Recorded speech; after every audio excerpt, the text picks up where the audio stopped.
कृष्णाचा गृहस्थाश्रम नारदांनी पाहिला आणि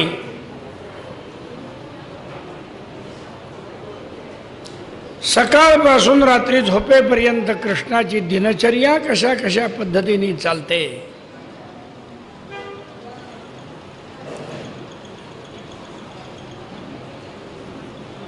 ध्यान स्नान संध्या वगैरे सर्व प्रकारच्या गोष्टी भगवान श्रीकृष्ण कशा कशा पद्धतीने करतात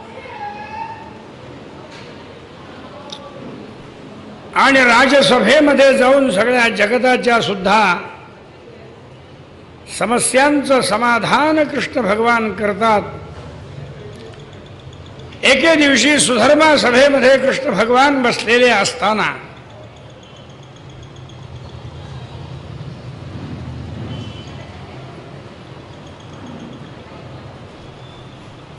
जरासंधाने हजारो राजे लोकांना कैदीमध्ये टाकलेलं, त्या कैदी झालेल्या राजे लोकांच्याकडनं एक दूत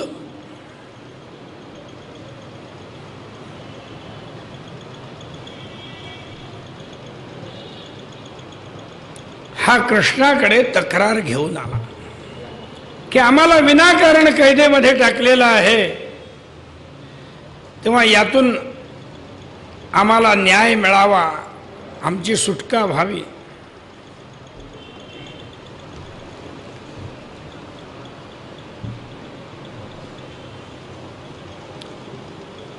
आणि त्याचबरोबर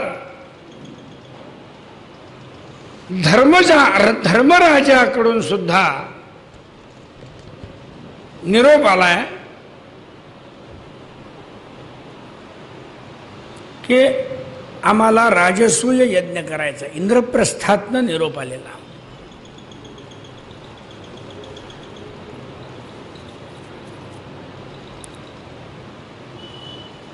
भगवान श्री कृष्ण जे आहेत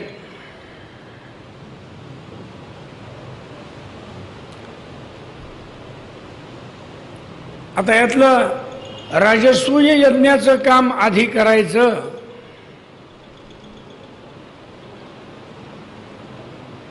का जरासंधाचं काम आधी करायचं, तर त्याच्यामध्ये उद्धवाने त्यांना असं सुचवलंय, म्हणले कृष्णा आपण राजसूय यज्ञाला हो म्हणा, दोन्ही कामं एकदम होऊन जातील।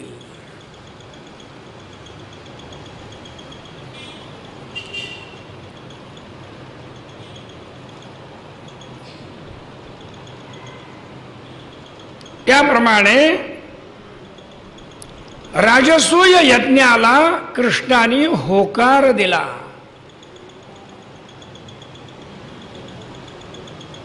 कारण राजसूय यज्ञाला केलं की सगळ्या राजांच्या वरती विजय मिळवायचाच आहे, मग जरासंधावरती सुद्धा विजय मिळवावाच लागणार, त्यावेळेला ही कामं सगळे होणार।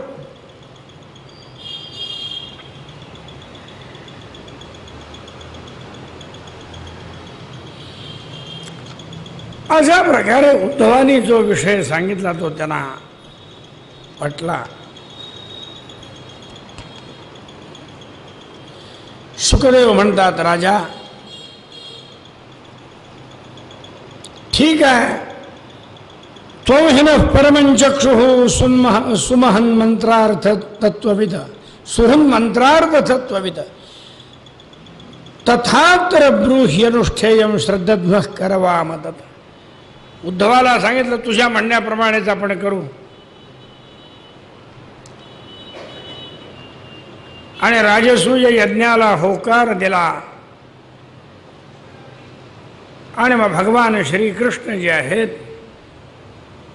हे इंद्रप्रस्थाकडे राजसूय यज्ञाची तयारी करण्याकरता म्हणून गेले।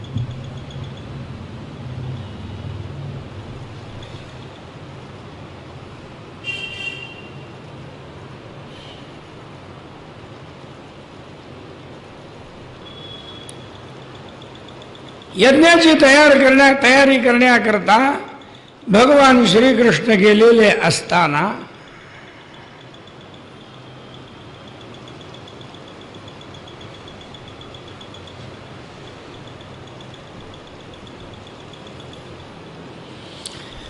त्याला सगळ्या यज्ञासाठी पूर्व दिशेला, दक्षिण दिशेला, पश्चिम दिशेला, उत्तर दिशेला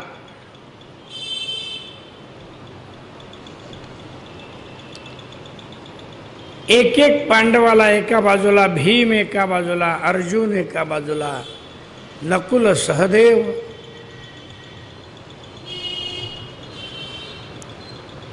सगळ्यांची योजना यथायोग्य प्रमाणे त्यांच्या त्यांच्याकडे सैनिक दिलेले आहेत आणि सगळी सैन्याची योजना करून दाही दिशेला सगळी माणसं पाठवलीत आणि दिग्विजय करतात. दिग्विजय राजसूय यज्ञाकरता दिग्विजय करावा लागतो. सगळ्या राजे लोकांची मान्यता मिळायला पाहिजे की हा राजा सर्वात श्रेष्ठ आहे.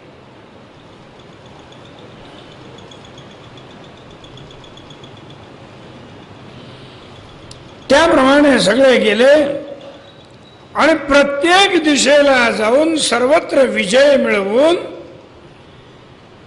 प्रचंड संपत्ती ही त्या धर्मराजाच्या राजसूय यज्ञासाठी सगळ्यांनी आणलेली आहे.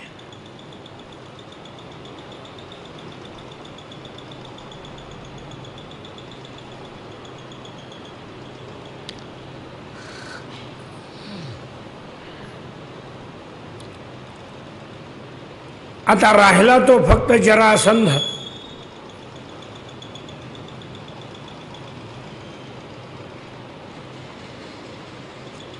जरासंधाकडे कसं जायचं?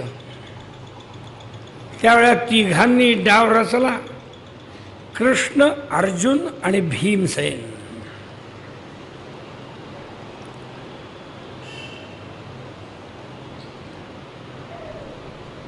यांनी मनामध्ये ठरवलं की आपण त्या ठिकाणी ब्राह्मणाचा वेश धारण करून जायचं.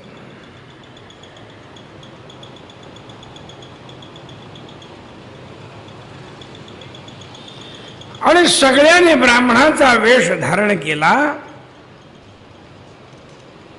आणि बरोबर 12 वाजता तो जरासंध जेव्हा वैश्वदेवाचा काकबली बाहेर ठेवण्याकरता येतो त्याच वेळेला हे ब्राह्मण रूपाने त्या ठिकाणी उपस्थित होता आणि भिक्षा मागतात. पहिल्यांदा जरासंधाला कळलं नाही भिक्षा मागणाऱ्या ब्राह्मणांना भिक्षा द्यायला तो तयार होतोय.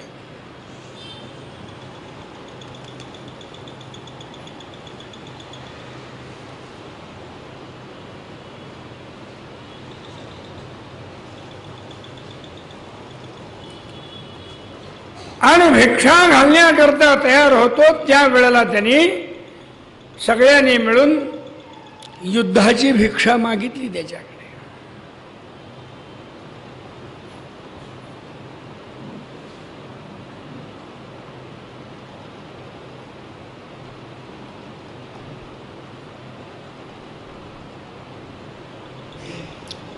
मग जरासंधाच्या लक्षात आलं की अरे हे ब्राह्मण दिसत नाहीत, हे क्षत्रिय आहे.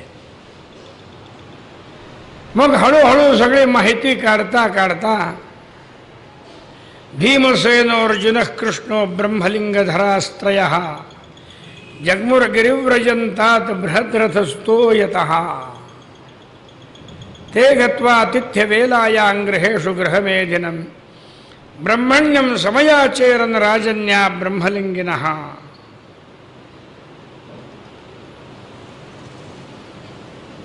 ब्राह्मणाचा वेश धरून भिक्षा मागतायत.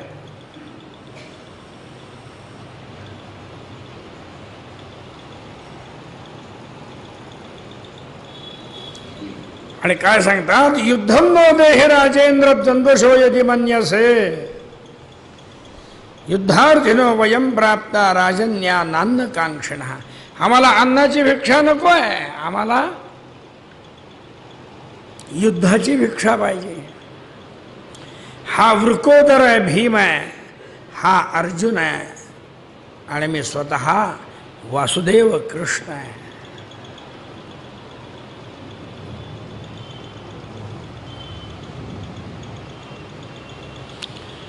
तू स्वतः आम्हाला कुणालाही निवड आणि आमच्या बरोबर युद्धाला तयार हो.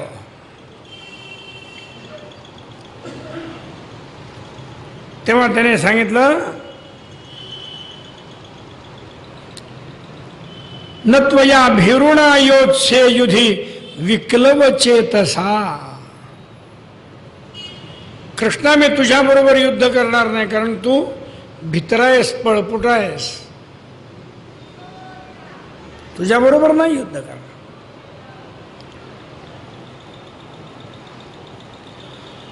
माझ्या बरोबर युद्ध करताना मथुरेला सोडून तू समुद्रामध्ये द्वारका निर्माण केलीस.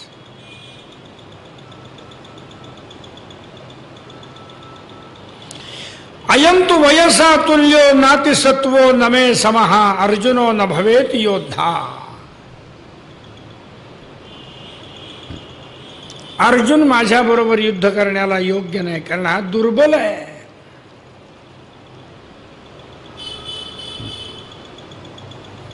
नातिसत्वो नमे सम. नातिसत्व हा ह्याच्यामध्ये ताकद नाही आहे. मग कोण? भीमस्तुल्य बलो मम. भीम हा माझ्या दृष्टीने तुल्यबल आहे. कृष्ण म्हणतो आम्हाला हेच अपेक्षित आहे, आम्ही भीमालाच तुझ्यासाठी आणलंय. मग भीमाला एक गदा देतो आहे, आपल्या स्वतःजवळ एक गदा घेतो आहे आणि घराच्या बाहेर जात आहेत प्रांगणामध्ये, आणि त्या प्रांगणामध्ये दोघांचं प्रचंड युद्ध सुरू होत आहे. त्या युद्धामध्ये कुणाचाही जय नाही, कुणाचाही पराजय नाही अशी अवस्था. 28 दिवस पर्यंत युद्ध चाललं. शेवटी भीम थकून जायला लागला. त्यावेळेला कृष्णाने एक काडी मोडली आणि उजवी डाव्या बाजूला आणि डावी उजव्या बाजूला टाकली. तेव्हा भीमाच्या लक्षात आलं की अरे याला मधून फाडलं तरी हा परत जुळला जातोय. याकरता उजव्या बाजूचं अंग डाव्या बाजूला आणि डाव्या बाजूचं अंग उजव्या बाजूला टाकायचं, म्हणजे हे जुळणार नाही.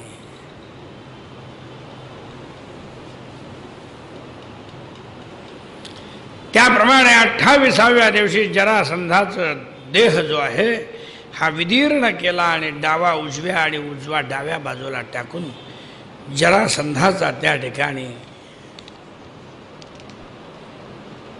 वध झाला. एक पादोरुवृषण कटिपृष्ठस्तनांसके गुदत पाटयामास शाखामिव महागजः. एखादा हत्ती ज्याप्रमाणे फांदी मोडतो त्याप्रमाणे भीमानी त्याला मध्यातनं फाडत फाडत फाडत आणलं आणि दिलं टाकून.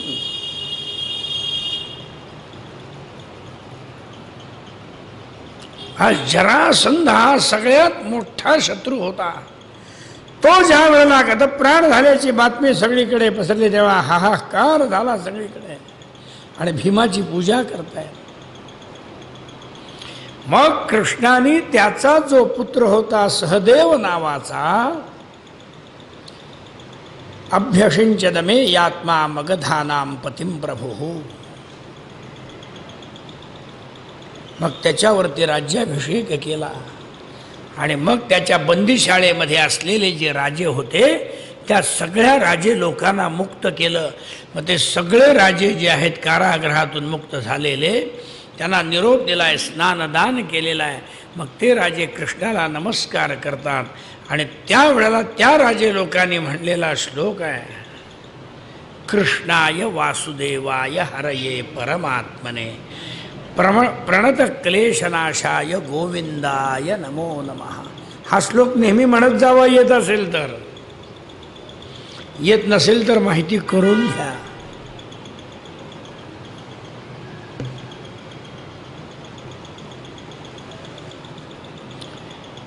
आपल्या जीवनातले क्लेश कमी करणारा हा मंत्र आहे आणि सर्वांना म्हणायच्या उपयोगाचा आहे. स्त्रिया असोत, पुरुष असोत, बाल असोत, वृद्ध असोत, या मंत्राचा जप नेहमी करावा. आपले क्लेश दूर होतात.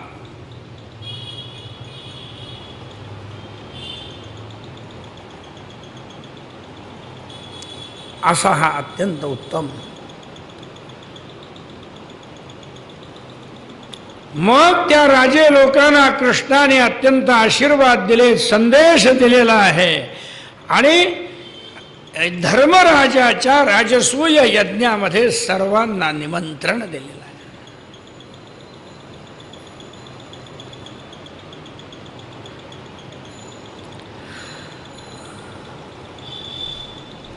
मग ते सगळे राजे लोक जे आहेत हे आपल्या जवळची भरपूर संपत्ती धर्मराजाला आणून देतात.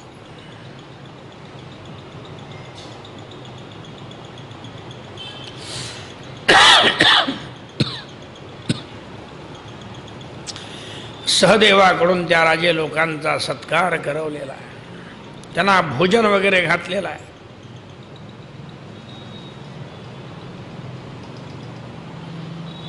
त्यांचे सत्कार केले आणि आनंदाने त्यांची पाठवण केली, त्यांना पाठवून दिलंय. खरोखर निशम्य धर्मराजस्थ हा हे राजे लोक केल्यानंतर भीमसेनाने जरासंधाचा सुद्धा त्या ठिकाणी अडथळा दूर केला.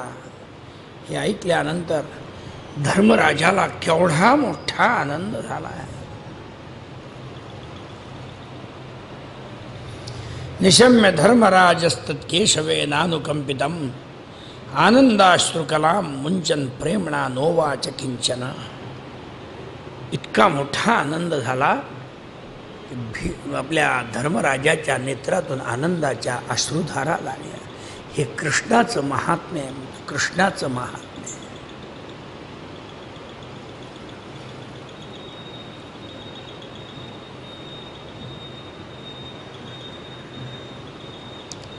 त्यावेळेला झालं, सगळीकडनं विजय मिळाला, संपत्ती भरपूर मिळाली आणि आता यज्ञाला आरंभ करायचा.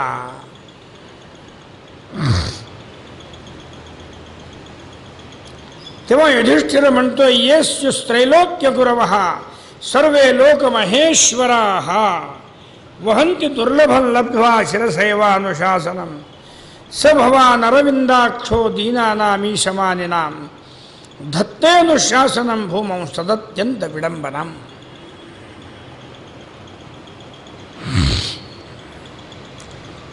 ब्रह्मदेवादी त्रैलोक्याचे स्वामी आणि इंद्रादिक लोकपाल आपले दुर्मिळ आज्ञा मिळताच शिरोधार्य मानतात, त्याचं पालन करतात. तेव्हा हे अनंता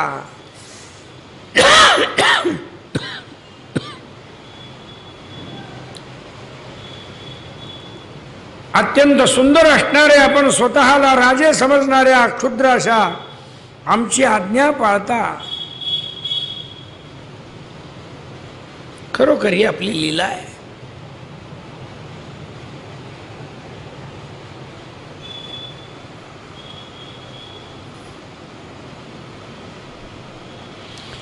न हि एकस्या द्वितीयस्य ब्रह्मणः परमात्मनः कर्मभिर्वर्धते तेजो ह्रसते च यथा रवेः. ज्याप्रमाणे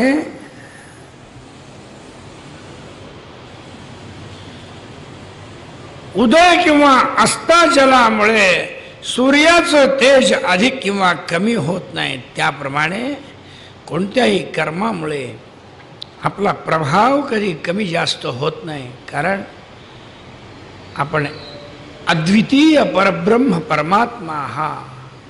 तेव्हा हे माधवा,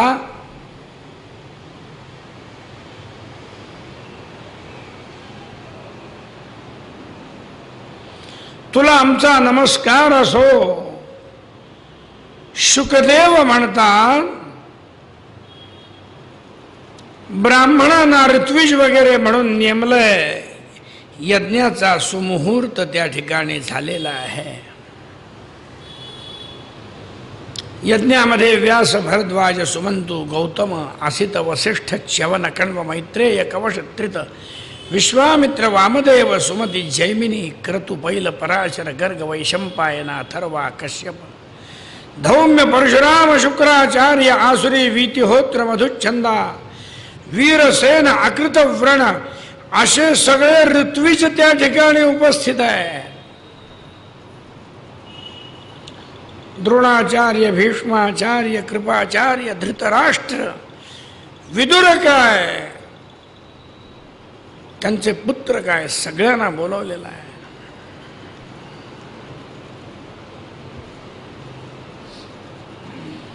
सोन्याची यज्ञपात्र त्या ठिकाणी जमा केलेली होती. कुठनं आणली होती ती?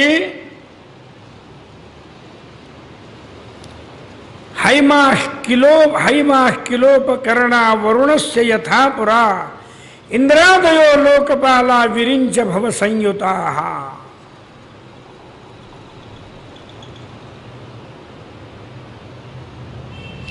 वरुण देवाच्या यज्ञामध्ये ज्याप्रमाणे यज्ञपात्र सोन्याची होती, त्याप्रमाणे युधिष्ठिराच्या यज्ञामध्ये सुद्धा सोन्याची यज्ञपात्र होती.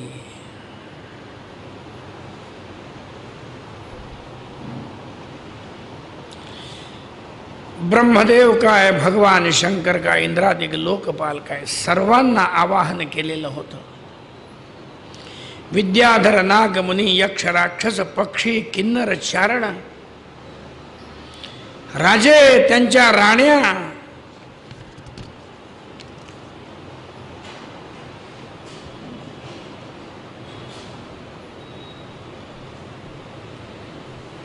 आणि या सगळ्यांना बोलवून अत्यंत उत्तम अशा प्रकारच्या यज्ञाचं आयोजन झालेलं होतं.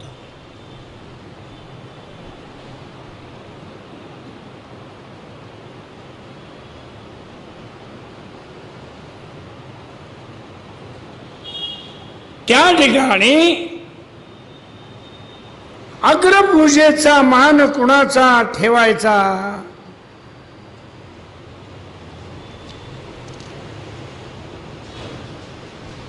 अशा प्रकारची चर्चा सुरू झाली. आणि त्या चर्चेमध्ये सर्वांच्या मुखातून कृष्णाची अग्रपूजा व्हावी,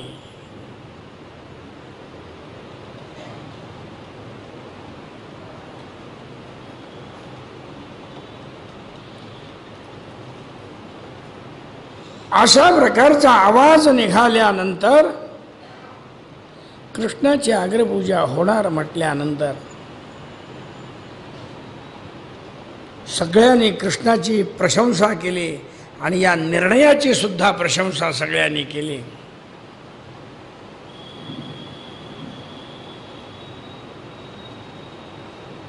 युधिष्ठिराने मोठ्या आनंदाने, प्रेमाच्या भराने श्रीकृष्णांची यथासांग पूजा केली.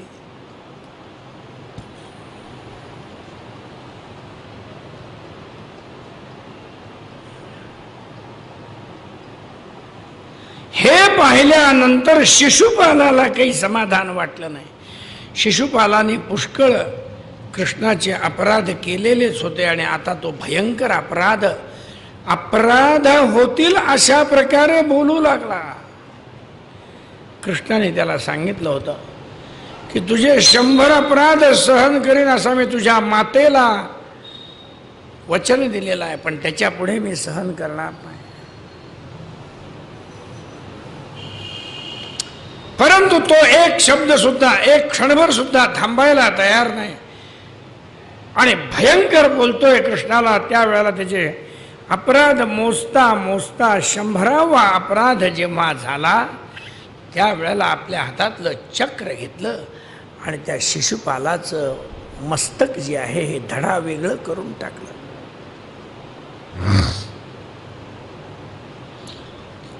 तेव्हा चैत्य देहोत्थितं ज्योतिर्वासुदेवमुपाविशत पश्यतां सर्वभूतानां उल्केव भुवि खाच्युता.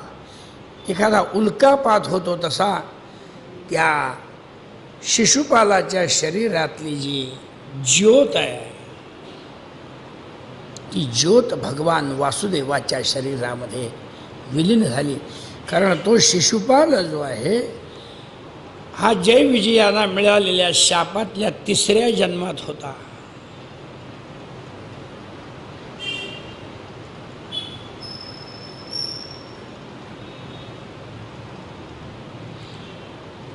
आणि मग सगळ्या ऋत्विजांना वगैरे दक्षिणा देऊन सर्वान संपूज्य विधिवत चक्रे व प्रथमे कराट.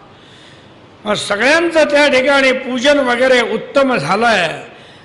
आणि मग अवभृत स्नान वगैरे सगळ्या गोष्टी कशा उत्तम झाल्या.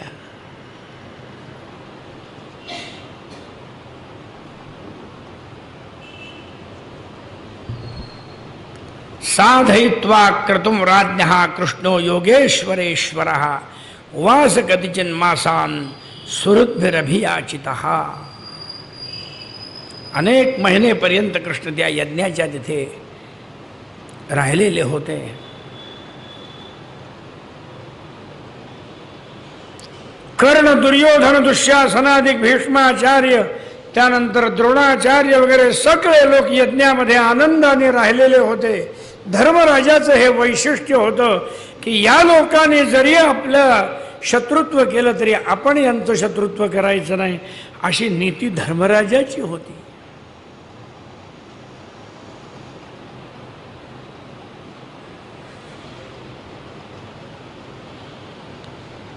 आणि मग राजसूय यज्ञाची पूर्तता झाल्यानंतर दुर्योधनाचा जलस्थल दृशिभ्रम हा झाला. मयसभेमध्ये दुर्योधनाचा अपमान झाला. पाणी समजून भूमीवर आणि भूमी समजून पाण्यावर चालला, आणखीन घसरून पडला. तेव्हा सगळे हसून त्याचा अपमान करतात. तेव्हा त्याच्या डोक्यामध्ये असा भयंकर पांडवांच्या विषयी क्रोध निर्माण झाला. सव्रीडितो वाग्वदनो रुषाज्वलन निष्क्रम्य तूष्णीम प्रययौ गजाह्वयम. काही न बोलता तो निघून गेला हस्तिनापुरामध्ये. तेव्हा धर्मराजा सुद्धा रागावले आपल्या सगळ्या हसणाऱ्या लोकांच्यावर. अरे काय हसताय?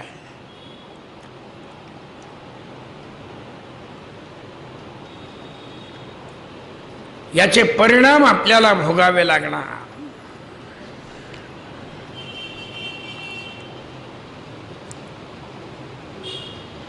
शुकदेव म्हणतात असा यज्ञाचा भाग सुद्धा ह्या ठिकाणी वर्णन केला. नंतर शिशुपालाला मारल्याबद्दल शाल्व कुमाराला सुद्धा भयंकर क्रोध येतो आणि तो शाल्व कुमार शंकराची तपश्चर्या करून सौभ नावाचं विमान आणतो आणि त्या विमानामध्ये बसून द्वारकेवर आक्रमण करतोय. प्रद्युम्न तिथे असतो. त्या प्रद्युम्नाने त्याला थोपवण्याचा प्रयत्न केला, पण प्रद्युम्नाला मार लागल्यामुळे तो थोडासा बेशुद्ध होतो. मग प्रद्युम्नाच्या सारथ्याने त्याला वाचवलंय. ही गोष्ट कृष्ण भगवंताला समजल्यानंतर कृष्ण भगवान त्या युद्धाकरता स्वतः जातात आणि भयंकर युद्ध करून तो जो शाल्व कुमार आहे, या शाल्व कुमाराला आणि त्याचं विमान सुद्धा सगळं विनष्ट करून टाकतात. त्या शाल्व कुमाराचा सुद्धा विनाश होतो आहे.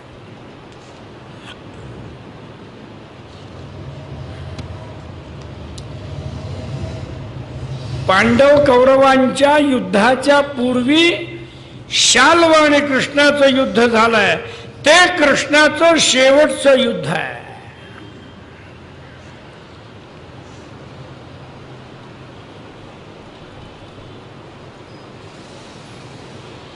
मग त्यावेळेला शाल्व कुमाराला मारून त्याच्याबरोबर दंतवक्त्र, विदुरथ वगैरे जे कोणी योद्धे होते त्या सगळ्यांना कृष्णाने नष्ट करून टाकलंय.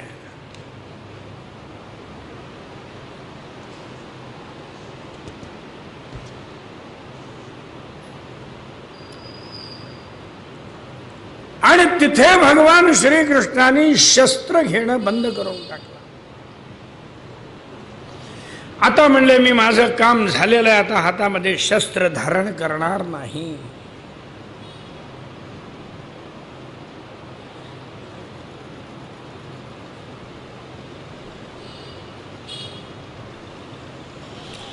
एवं सौभंच शाल्वंच दत्तवक्त्रम सहानुजाम हत्वा दुर्विषहानन्ये रीडितस्सुरमानवैः मुनिभिः सिद्धगन्धर्वैर्विद्याधर महोरगैः अप्सरोभिः पितृगणैर्यक्षैः किन्नरचारणैः उपगीयमान विजयः कुसुमैरभिवर्षितः वृतश्च वृष्णिप्रवरैर्विवेशालंकृतां पुरीं.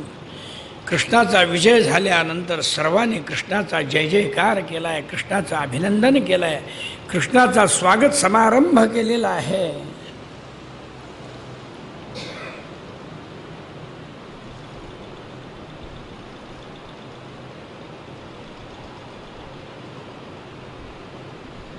बलरामाने जेव्हा ऐकलं की कौरव पांडवांशी युद्ध करण्याची तयारी करत आहेत,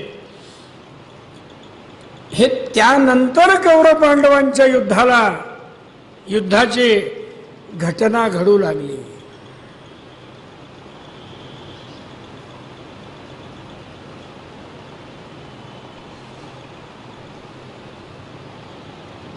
आणि मग दुर्योधन काय, अर्जुन काय, द्वारकेमध्ये त्या कृष्ण बलरामांना विचारण्याकरता आले. तेव्हा बलरामांना विचारलं, बलरामाने सांगितलं मी दोघांपैकी कुणाकडेही येणार नाही.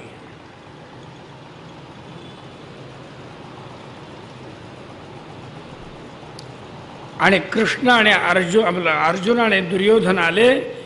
त्यावेळेला कृष्ण अर्जुनाकडे गेले आणि कृष्णाची सेना सगळी दुर्योधनाकडे गेली.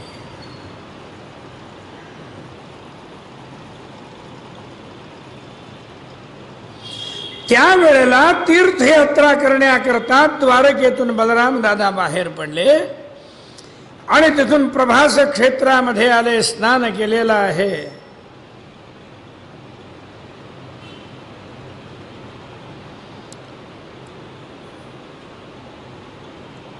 आणि सरस्वती नदीच्या उगमाच्या दिशेने गेलेले असताना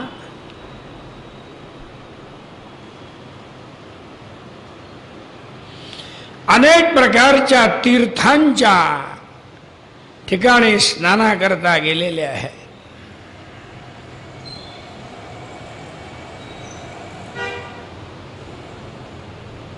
त्यावेळेला नैमिषारण्यामध्ये गेलेले असताना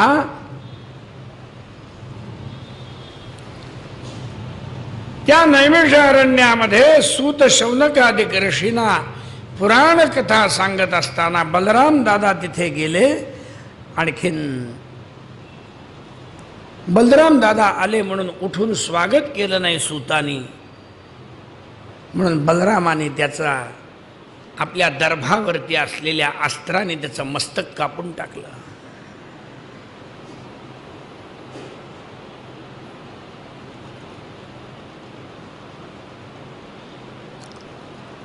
सोर्चितस्य परिवारः कृतासन परिग्रहः रोमहर्षणमासीनं महर्षेः शिष्यमैक्षत.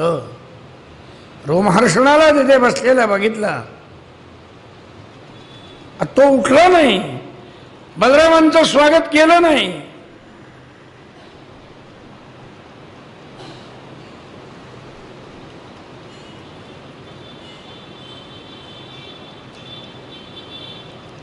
त्याला मारून टाकलं.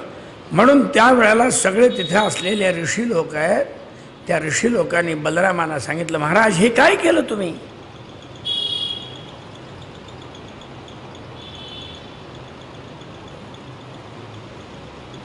हा हेति वादिनः सर्वे मुनयः खिन्न मानसाः ऊच संकर्षणं देवम अधर्मस्ते कृतः प्रभो.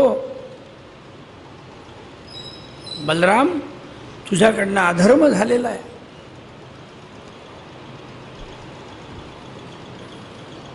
मग ह्याचं काय प्रायश्चित्त असेल ते मला सांगा.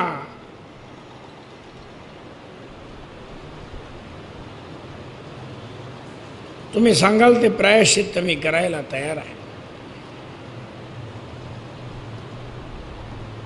मग त्यावेळेला बलरामानी तो जो रोमहर्षणी होता त्या रोमहर्षणीला तिथून काढलं आणि उग्रश्रवा नावाच्या सूताला बसवलं सगळ्यांना पुराण कथा सांगण्याकरता. आणि स्वतः त्या ब्राह्मणांना विचारून काही दिवस त्या ठिकाणी राहिलं. ब्राह्मणाने सांगितलं की इल्वलस्य सुतो घोरो बलवलो नाम दानवः सदूषयति न सत्रमेत्य पर्वणी पर्वणी. तो बलवल दैत्य जो आहे हा आमच्या सत्रामध्ये विघ्न निर्माण करतो, याकरता त्याला तुम्ही मारा. मग त्या ठिकाणी थांबले आणि पर्वकाळामध्ये तो बलवल दैत्य येतोय, त्या दैत्याला गतप्राण केलं आणि प्रायश्चित्त करून बलराम जे आहेत हे तपश्चर्या करण्याकामला तीर्थयात्रा करण्याकरता निघून गेले.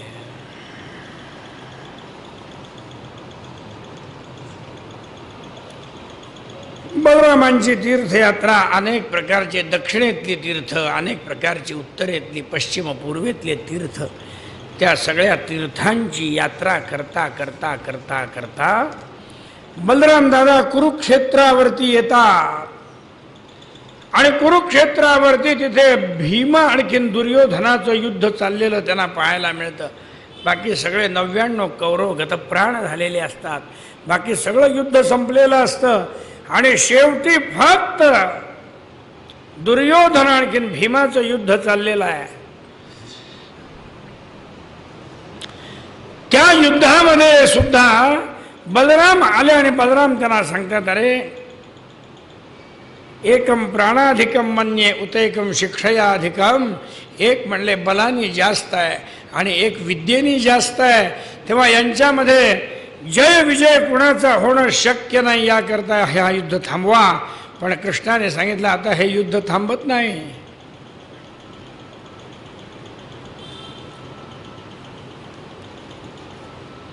हे युद्ध होणार. थोडासा बलरामाला राग आला तरी सुद्धा दोघेही बलरामाचे शिष्य होते, पण युक्तियुक्त संभाषण करून बलरामांना गप्प बसवलं कृष्णाने. आणि त्या युद्धामध्ये दुर्योधनाच्या डाव्या मांडीवर गदेचा प्रहार झाला आणि दुर्योधन मरणोन्मुख होऊन पडला.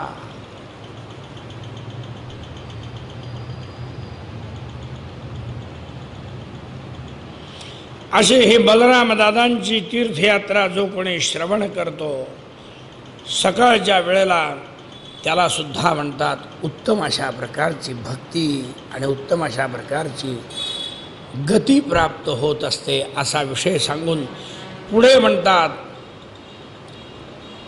भगवन् यानि चान्यानि मुकुंदस्य महात्मनः वीर्याण्यनंत वीर्यस्य श्रोतुमिच्छामहे प्रभो.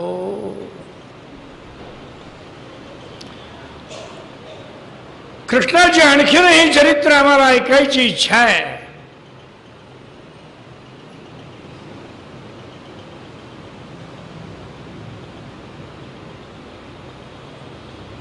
राजा परीक्षिताने विचारला असताना, इच्छा प्रकट केली असताना शुकदेव ती त्याची इच्छा पूर्ण करण्याकरता सांगतात, कृष्णस्यासीत सखा कश्चित ब्राह्मणो ब्रह्मवित्तमः विरक्त इंद्रियार्थेषु प्रशांतात्मा जितेन्द्रियः यदृच्छयोपपन्नेन वर्तमानो गृहाश्रमी तस्य भार्या कुचैलस्य क्षुत्क्षामा च तथाविधा. कृष्णाचा म्हणाले एक मित्र होता आणि तो ब्राह्मण होता.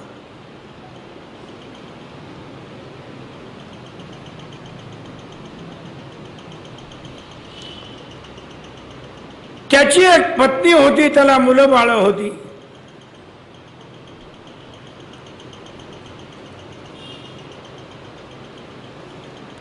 अत्यंत पतिव्रता होती.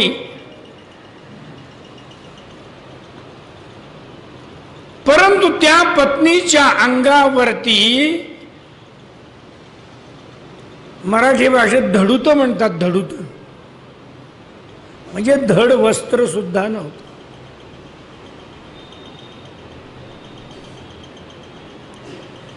पोटभर खायला अन्न सुद्धा मिळत नव्हतं. त्यामुळे शरीर सुद्धा कसं कृश झालेलं होतं. पण एवढं सगळं असलं तरी सुद्धा आपल्या पतिदेवांच्याशी अत्यंत आदराने आणि प्रेमाने वागणारी पतिव्रता स्त्री होती.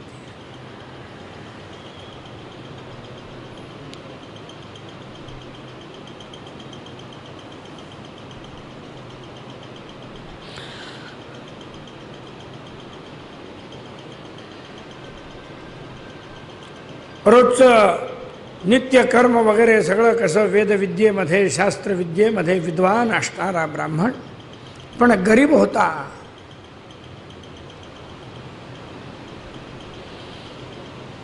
रोज रात्री बसला की आपल्या पत्नीला आपल्या मुलाबाळांना कृष्णाच्या कथा आपल्या लहानपणीच्या गोष्टी वगैरे सांगायचा. त्यावेळेला पत्नी हळूच म्हणते, अहो ननु ब्रह्मन् भगवतः सखा साक्षात् श्रियःपतिः अब्रह्मण्यश्च शरण्यश्च भगवान सात्वतर्षभः तामुपैहि महाराज महाभाग साधूनांच परायणम दास्यते द्रविणं भूरि सीदते ते कुटुंबिने. एवढा मोठा तुमचा मित्र आहे तर तामुपैहि महाभाग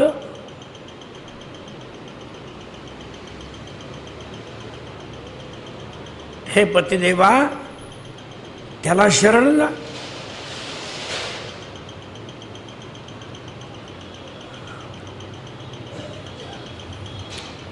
दास्यते द्रविणं भूरि सीदते ते कुटुंबिने. तुम्ही अत्यंत दुःखाने संसार करता आहात, दारिद्र्य संसारामध्ये आहे. हे संसारातलं दारिद्र्य दूर करून टाकेल, तो तुम्हाला संपत्ती देईल भरपूर. द्वारका नगरीमध्ये राहतो.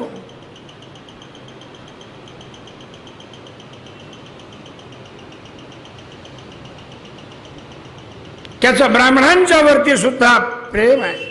किन्वर्थ कामान भजतो नात्यभीष्टान जगद्गुरु.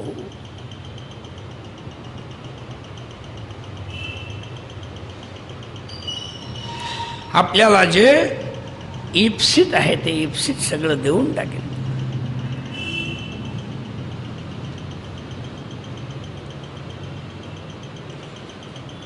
पत्नीने असं सुचवल्यानंतर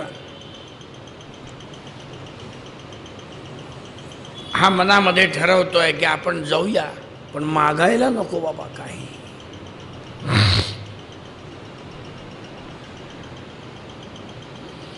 त्याच्याकडे जाऊ, द्वारकेमध्ये द्वारका पाहू, त्याचं दर्शन घेऊ, आपल्याला पुण्य लाभेल. आणि जाण्याचा दिवस ठरवल्यानंतर आपल्या पत्नीला म्हणतोय काहीतरी उपायन माझ्या बरोबर दे. अप्यस्त्युपायनं किंचित गृहे कल्याणी दीयता.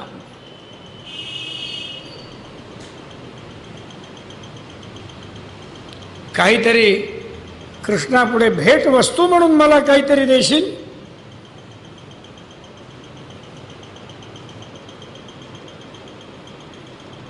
तिने सांगितलं, अहो मुलाबाळांच्यासाठी आपल्या सगळ्यांच्यासाठी शेजाऱ्या पाजाऱ्यांच्याकडनं पोहे निवडून त्याचा जो चाळ मिळाला तो मी घेऊन आलेली आहे. हा चाळ तुम्हाला दिला तर चालेल का?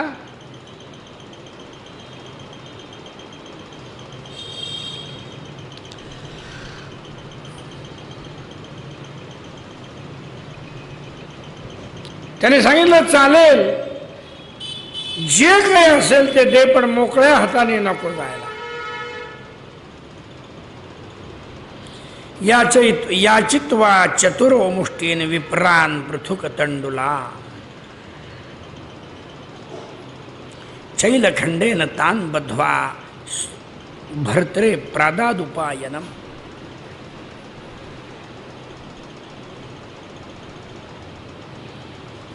ते पृथुक तंडुल म्हणजे पोह्यांचा चाळ जो आहे तो घेतला, आपल्या फडक्यामध्ये बांधला.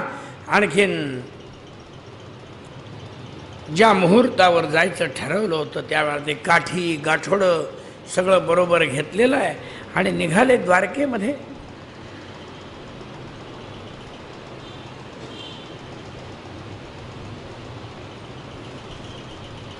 माध्यान्ह काळाला मध्ये कुठे नदी वगैरे दिसते तिथे स्नान संध्या माध्यान्ह संध्या वगैरे केली.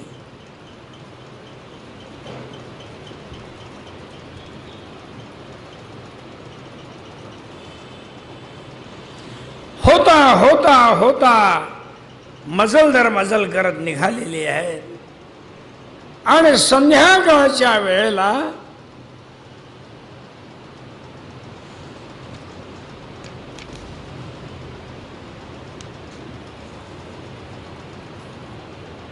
द्वारकेच्या दारामध्ये जाऊन पोचले.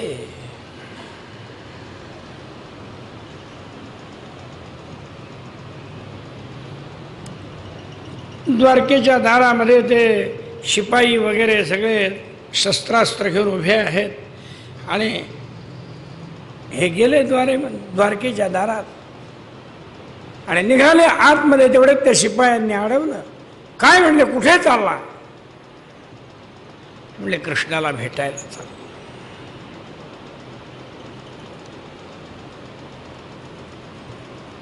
असले फाटके तुटके मित्र कृष्णाचे नसतात म्हणले.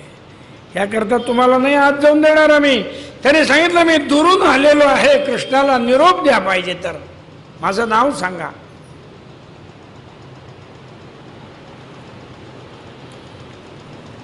मग त्या शिपायांनी त्याला तिथे थांबवलं त्या ब्राह्मणाला आणि कृष्णाकडे गेलेले आहेत.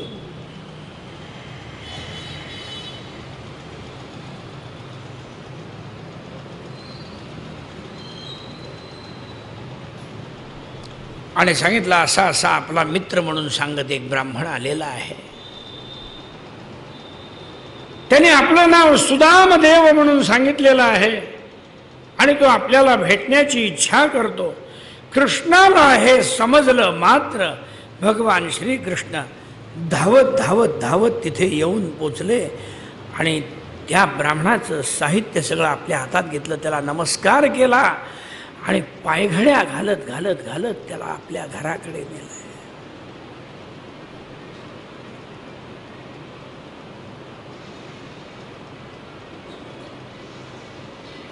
सगळ्यांना आश्चर्य वाटते, हे काय चाललंय.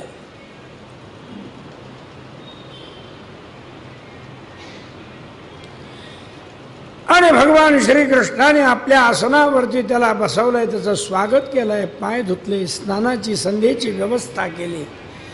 स्वतः रुक्मिणीला सांगितलं आज दास दासी नकोत, आपण सगळी सेवा करायची या ब्राह्मणाची. तू स्वतः स्वयंपाक कर, आपण त्याला जेवायला घालू.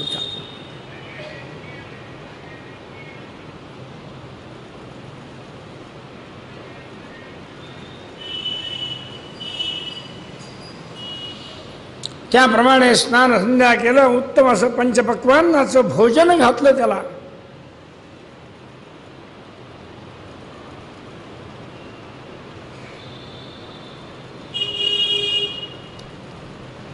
मग त्याचा जेवण करून उरलेलं जे भोजन आहे ते भोजन रुक्मिणी आणि कृष्णाने भक्षण केलं.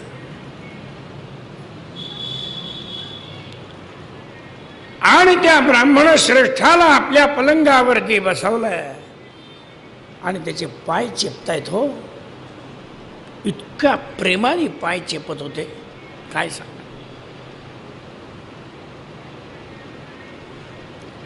रुक्मिणीला सांगितलंय आज झोपायचं नाही, आज शांत बघत बैस काय चाललंय, आम्ही मागू ते आम्हाला द्यायचं बस.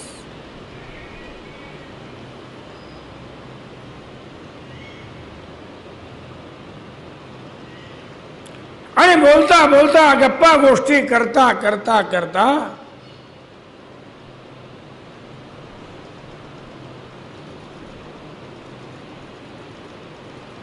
अनेक प्रकारच्या आपल्या गुरुकुलामध्ये घडलेल्या गोष्टी की गुरुमाता कशी आपल्याला कामं सांगत असे, आपण त्यांच्यासाठी किती मदत करत असू, पण तिचं आपल्यावरती कसं प्रेम होतं. आपल्याला स्वयंपाक करून जेवायला घालत असे, गुरुजी आपल्याला शिकवत असत.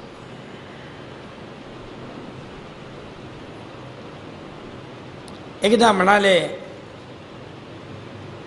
आपल्या सगळ्यांना लाकडं वगैरे आणण्याकरता पाठवलं आणि सगळ्यांच्यासाठी खाऊ दिला होता आणि तो खाऊ तुझ्या खिशामध्ये तुझ्याजवळ ठेवलेला होतास. पाऊस पडायला लागला, आपली ताटातूट झाली आणि आम्हाला सगळ्यांना न देता तू खाऊ खाल्लास ना.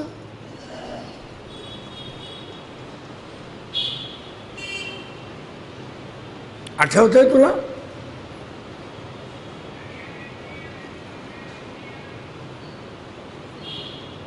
आठवतंय?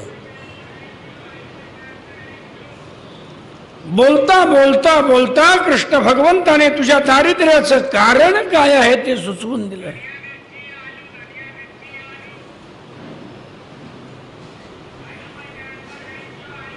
अशा अनेक प्रकारच्या आठवणी करता करता करता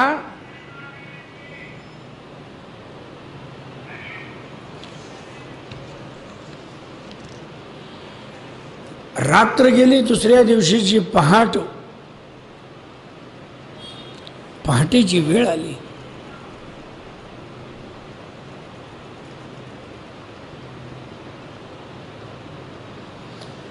मग आपण गुरुजींना त्यांचा पुत्र आणून दिला. त्यावेळेला गुरुजी आपल्यावरती किती संतुष्ट झाले आठवतंय तुला?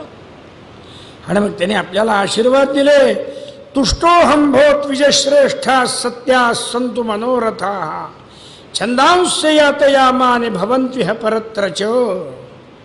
मुलांनो, मी तुमच्यावरती संतुष्ट झालेलो आहे. तुमची मनोरथ पूर्ण होवोत, तुमचे वेद सदा सर्वदा सामर्थ्य संपन्न राहोत.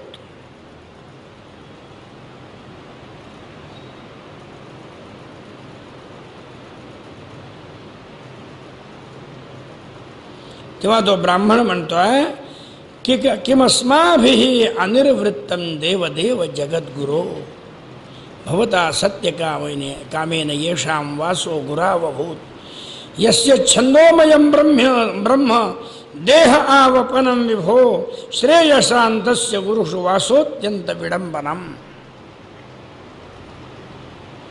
देवा कृष्णा जगद्गुरु, आता आम्हाला मिळवायचं काय शिल्लक राहिलंय? कारण सत्य संकल्प परमात्मा असलेल्या आपल्या बरोबर आम्हाला गुरुकुलात राहण्याचं भाग्य प्राप्त झालं.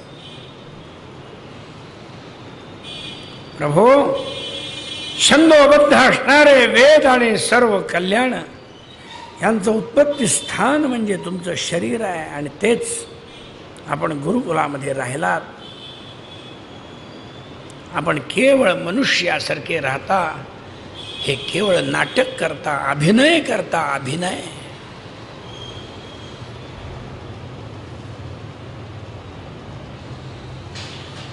असे दोघे गप्पा मारता मारता मारता सकाळची वेळ झाली आणि सकाळची वेळ झाल्यानंतर स्नान संध्या वगैरे सगळं झालं. आणखीन स्वतः सुदामदेव जे आहेत हे म्हणले, आता येतो कृष्णा, छान स्वागत केलंस, पण इतका वेळ सगळं स्वागत झालं, बोलणं झालं, तरी आपल्या जवळचा खाऊ काही दिलाच नाही. कारण कृष्णाची एवढी श्रीमंती, कृष्णाजवळचं ते पंचपक्वान्नाचं भोजन, ते भरजरी वस्त्र, हे सगळं बघितल्यानंतर आपलं हे पोह्याचा चाळ कुठनं काढायचा?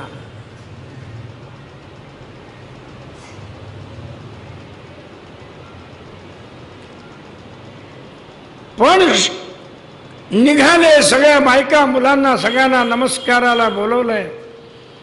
त्यांना रात्री करता नेसायला दिलेलं भरजरी वस्त्र सुद्धा कृष्णाने काढून घेतलं आणि त्याची फाटकी वस्त्र त्याला नेसायला दिली.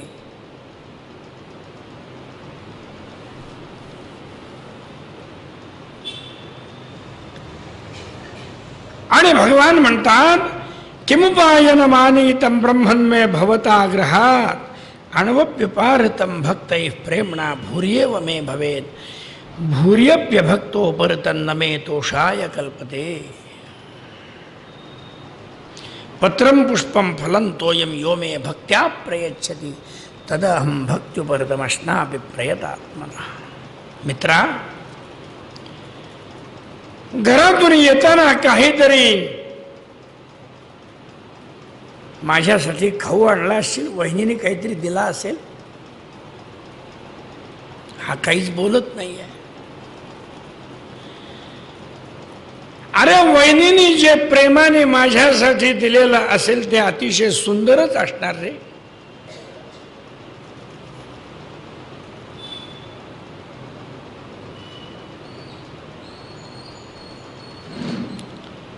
इत्युक्तोपि द्विजस्तस्मै व्रीडितः पतये श्रियः.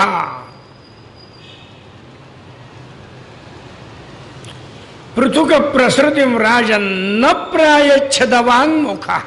इथं त्याची अवस्था वाईट झाली. आपल्या जवळ आणलेले पोहे सुद्धा तो न प्रायच्छदवांगमुखः देऊ शकत नव्हता. ह्याच्याकडनं एवढा मोठा आपण स्वागत स्वीकारलं, पाहुणचार स्वीकारला आणि ह्याला तो पोह्याचा चाळ द्यायचा.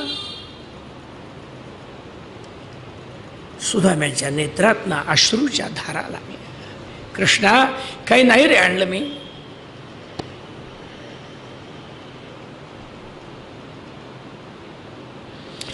भगवंताने त्याच्या मनातलं, त्याच्या पत्नीच्या मनातलं सगळं ओळखलेलं होतं.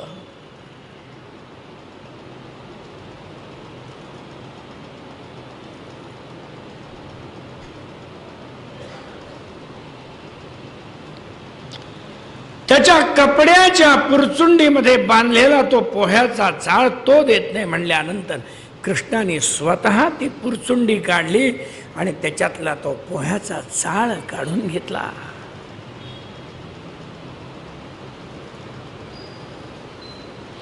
इत्थं विचिन्त्य वसना चीरबद्धात् विजन्मनः स्वयं जहार किमिदमिति पृथुक तंडुला. स्वतः हाताने काढून घेतला.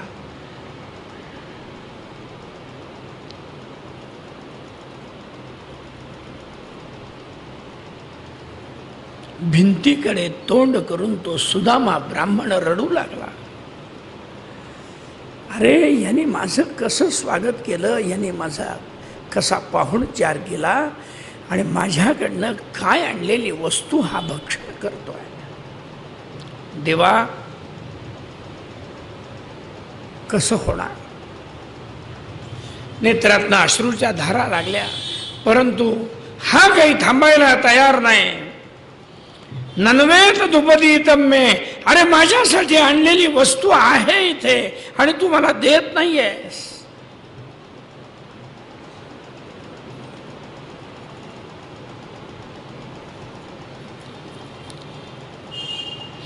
हे काय माझ्यासाठी खाऊ दिलाय वहिनीनी. आणि म्हणून त्याच्यातली एक मूठ काढून घेतली आणि आपल्या नेत्रामध्ये, आपल्या तोंडामध्ये घातलेली आहे. तोंडामध्ये ती पोह्याची मूठ घातली आणि कृष्णाच्या नेत्रातनं अश्रूच्या धारा लागल्या. आणि कृष्ण भगवान त्या सुदाम्याला म्हणतात, मित्रा, किती रे सुंदर अशा प्रकारची वस्तू आणलीस आणि मला न देता ह्या आनंदापासून वंचित करत होतास ना.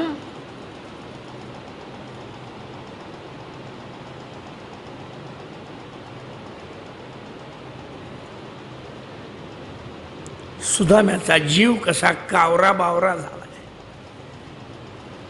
काय आता ह्याला आपण दिलं, ही वस्तू काय दिली, त्याने आपलं किती छान स्वागत केलं आणि काय ही अवस्था आहे.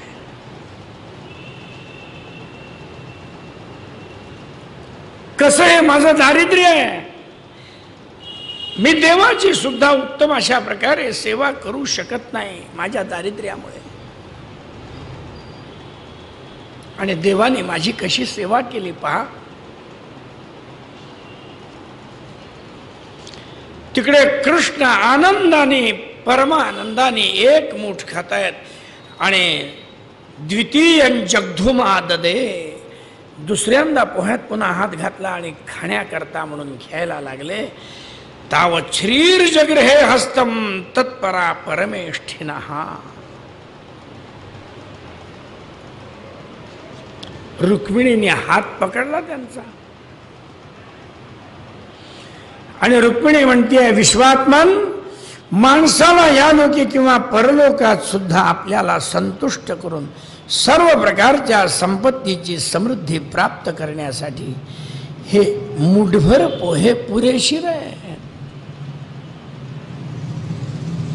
हे तिच्या म्हणण्याचा अर्थ असा झाला की मुठभर पोहे घेतलेत आणि त्याला आलोट संपत्ती दिलीत आणि अजून एक मूठ खाल तर मला दासी म्हणून पाठवा.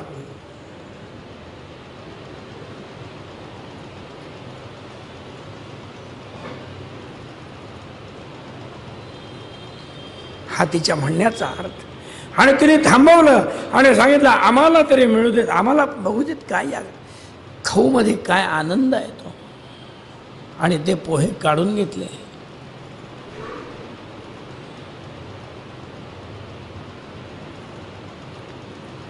तेव्हा हा सुदामा निघालेला आहे.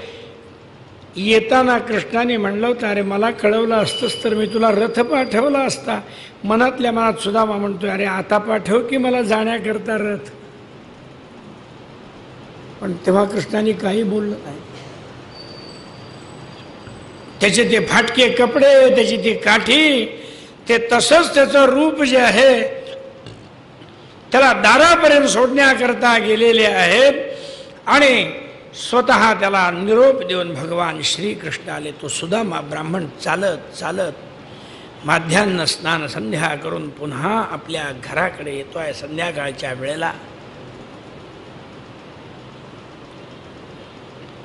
आणि त्या सुदाम नगरीच्या वेशीवरती त्यांचं स्वागत करण्याकरता उभे राहिलेल्या लोकांना विचारतोय की महाराज मला सुदाम नगरीला जायचंय, मी रस्ता चुकलोय का, मला सुदाम नगरीला जायचं. तेव्हा लोकांनी सांगितलं ही सुदाम नगरी आहे. ती सुदाम नगरी सगळी दिव्याच्या प्रकाशाने ध्वज तोरण पताकाने सुसज्ज झालेली होती. आणि सुदाम देवाची पत्नी काय, मुलं काय, सुंदर कपडे घालून दागिने घालून समोर उभेत. सुदाम देवासाठी पालखी आणलेली आहे सोन्याची आणि सुंदर सुंदर भरजरी वस्त्र त्याला परिधान करण्याकरता दिलेली आहे. त्याला ओळखतच नाहीये ही कोण आहे. त्या पत्नीने सांगितलं मी तुमची धर्मपत्नी आहे, सुशीला आहे, मी सुशीला.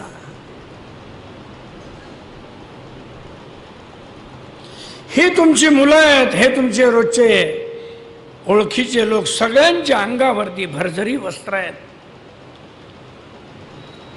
सुदाम देवाच्या लक्षात आलं की हे आपण त्या विश्वात्म्याचं दर्शन घेतलं आणि त्या विश्वात्म्याने आपल्या दारिद्र्याचा नाश करण्याकरता हे सगळं केलेलं आहे. माझ्याकडनं फक्त पोह्याचा चाळ खाल्ला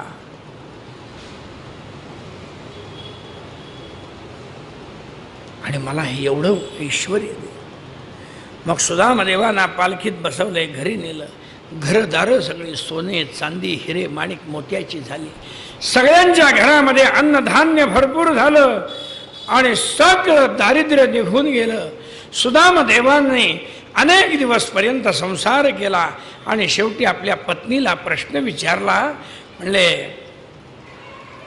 प्रिये, इतके दिवस कृष्णाच्या कथा ऐकण्याची तुला हौस असायची, आता एवढी सगळी संपत्ती सांभाळता सांभाळता कृष्ण कथांची आठवण होते का ग तुला?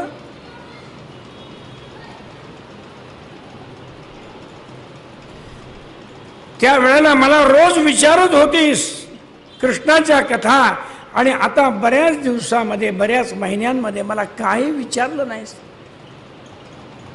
एक लक्षात घे, संपत्ती ही मनुष्याच्या भक्तिभावाचा विनाश करत असते. संपत्ती ही मनुष्याच्या सद्भावनेचा विनाश करत असते.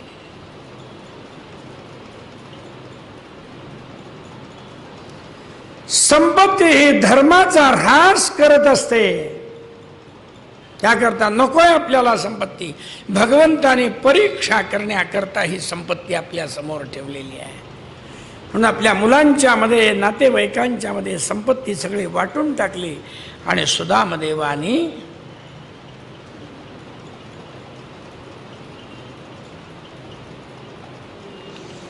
वानप्रस्थाश्रमामध्ये गमन केलं. आपल्या अंगावर असलेल्या वस्त्रानिशी आपल्या पत्नीला बरोबर घेऊन भगवन नाम संकीर्तन करता करता करता श्रीकृष्ण स्वरूपामध्ये सुदामदेव आणि त्यांची पत्नी विलीन होऊन गेले.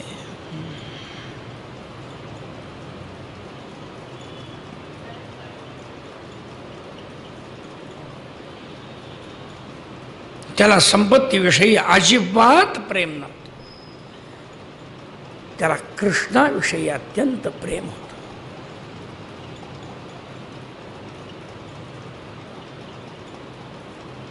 अशा प्रकारे सुदामदेवाने अत्यंत उत्तम अशा प्रकारे आपला उद्धार करून घेतला.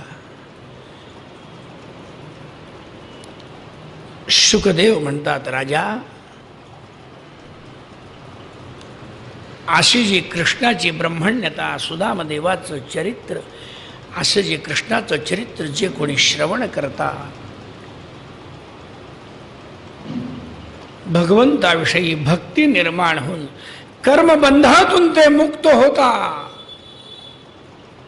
आणि त्यांना सद्गती प्राप्त होत असते.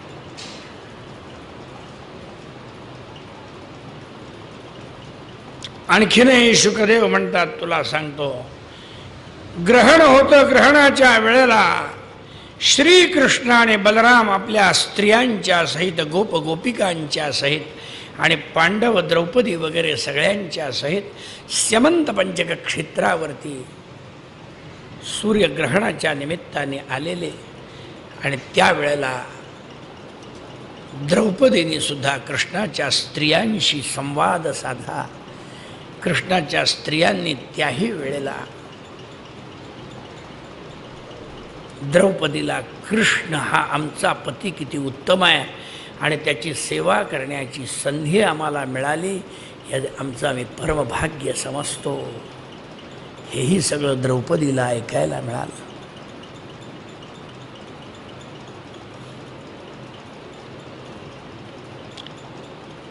कृष्णाच्या पट्टराण्यांचा वगैरे संवाद सगळा ऐकल्यानंतर अत्यंत आनंद झाला द्रौपदीच्या मनामध्ये सुद्धा.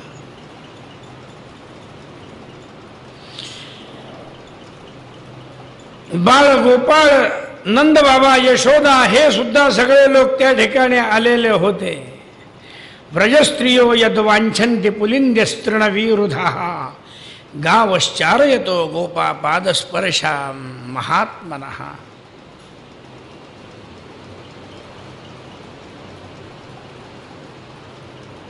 सगळ्यांनी कृष्णाला नमस्कार केला आणि सगळे आपल्या आपल्या ठिकाणी गेले.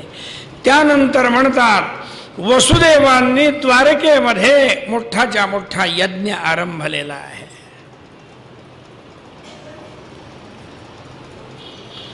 श्रुत्वा पृथा सुबलपुत्र्यथ याज्ञसेनी माधव्यथ क्षितिपपत्न्य उत स्वगोप्यः कृष्णेऽखिलात्मनि हरौ प्रणयानुबन्धं सर्वा विसिस्म्युरलमश्रुकलाकुलाक्ष्या.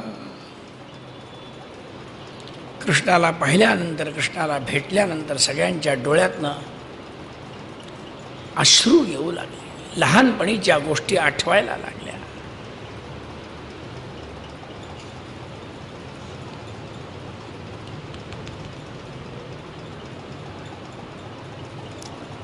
अतिशय सगळ्यांचं अभिनंदन, सगळ्यांच्याबद्दल चांगल्या चांगल्या गोष्टी भेटल्या, बोलल्या आणि भेट झाल्याबद्दल कृष्णाने अत्यंत समाधान केलं.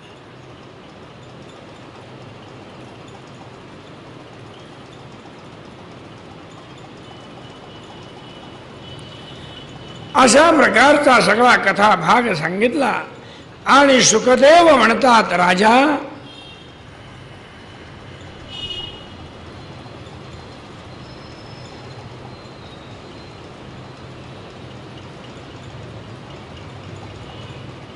त्या द्वारकेमध्ये स्वतः वसुदेवानी यज्ञ ठरवलाय.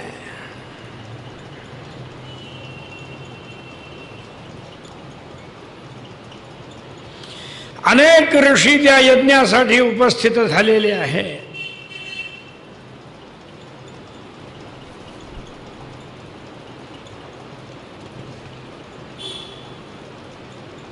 यज्ञाच्या निमित्ताने नारद मुनी सुद्धा त्या ठिकाणी आलेले आहे. मग नारदांचं वसुदेवानी स्वागत केलंय.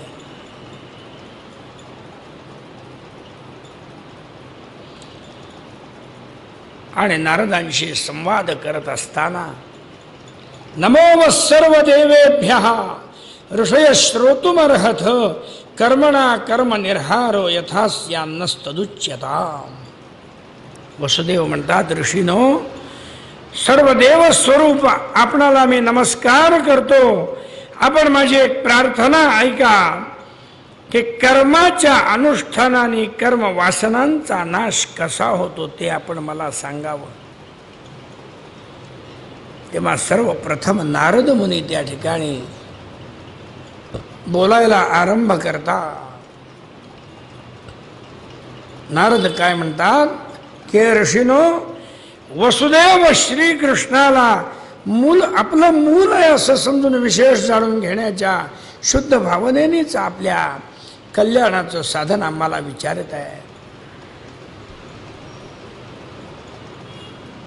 ही काय आश्चर्याची गोष्ट नाही का? अरे नेहमी जवळ राहण्याने माणसाबद्दल अनादर होत असतो. म्हणून सांगतात काय, सन्निकर्षो हि मर्त्यानाम अनादरण कारणम गांगम हित्वा यथान्यामस्तत्रत्यो याति शुद्धये.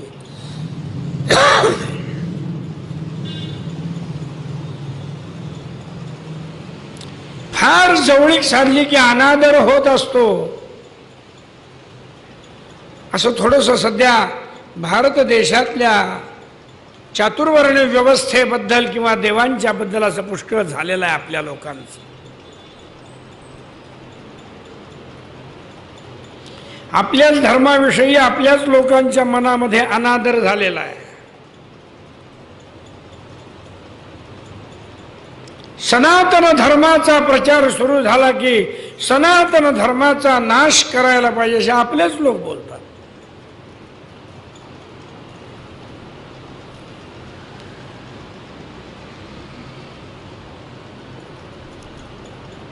हे काय आहे? सन्निकर्षो हि मर्त्यानाम अनादरण कारण. फार जवळीक साधली की अनादर व्हायला लागतो. गांगम हित्वा यथान्यामस्तत्रत्यो याति शुद्धये. गंगेच्या काठावर राहणारे, इथं नर्मदेच्या काठावर राहणारी माणसं नर्मदेत किती स्नान करतात. कुठनं ऋषी लोक येतात ते तर नर्मदेची पायी प्रदक्षिणा करतात, कुणी गाड्यातनं प्रदक्षिणा करतात. अनेक प्रकारच्या प्रदक्षिणा चालल्यात, मोठे मोठे जय जयकार चाललेत. पण नर्मदेच्या काठावर राहणारे लोक नर्मदेत किती स्नान करतात, नर्मदेविषयी किती आदर आहे.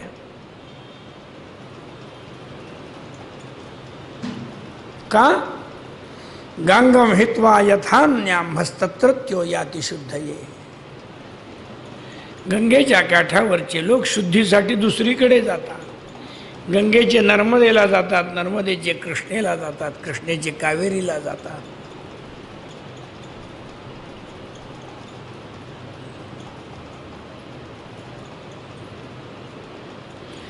तेव्हा नारद मुनी म्हणतात, अरे यस्यानुभूति कालेन लयोत्पत्त्यादिनास्य वै स्वतोन्यस्माच्च गुणतो न कुतश्च नरिष्यति.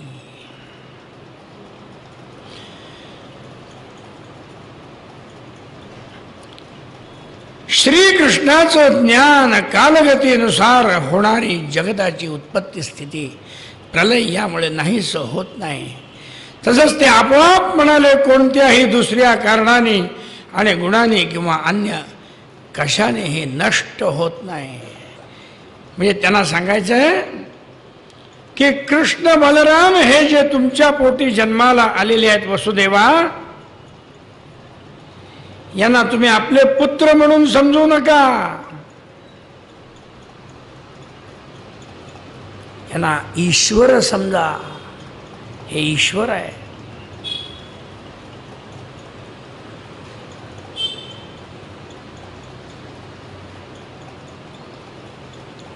पुत्र ही संकल्पना डोळ्यासमोर आली की ईश्वर भावनेमध्ये व्यत्यय येतो.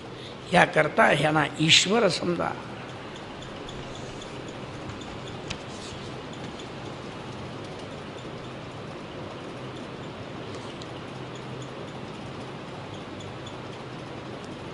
अशा प्रकारे नारदाने सांगितल्यानंतर, नारदांचं म्हणणं ऐकल्यानंतर,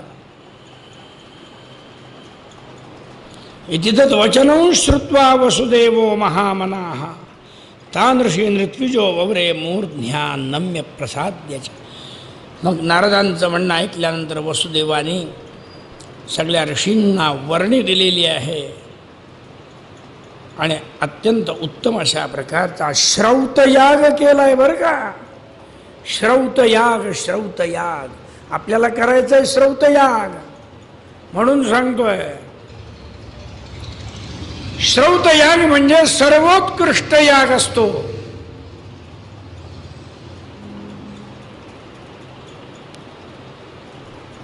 आपले जे स्मार्त याग चालतात, या स्मार्त यागामध्ये असणाऱ्या हजारो आहुती आणि श्रौत यागामध्ये असणारी एक आहुती हे समान असतात.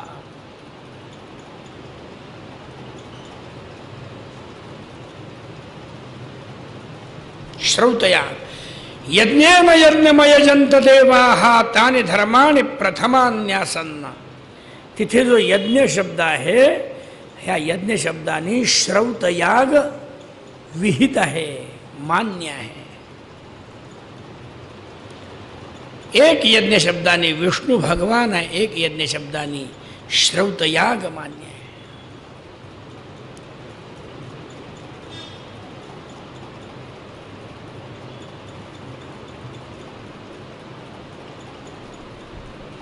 आपण लक्षात ठेवा, श्रौतयागामध्ये आपण सहभागी व्हायला पाहिजे.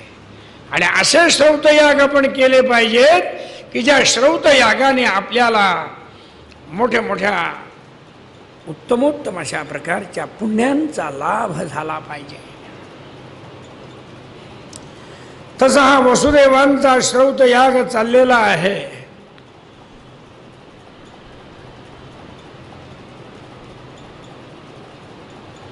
आणि त्या यज्ञामध्ये सगळ्यांना बोलवलेलं आहे.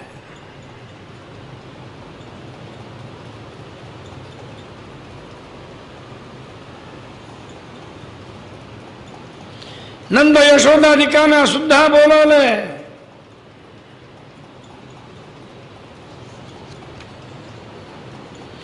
आणि वसुदेव म्हणतात की हे बंधू, माणसाला भगवंताने अशा प्रेमपाशात जखडून टाकला आहे की मोठमोठे शूर आणि योगी सुद्धा त्या भगवंताच्या प्रेमपाशातून बाहेर पडू शकत नाही.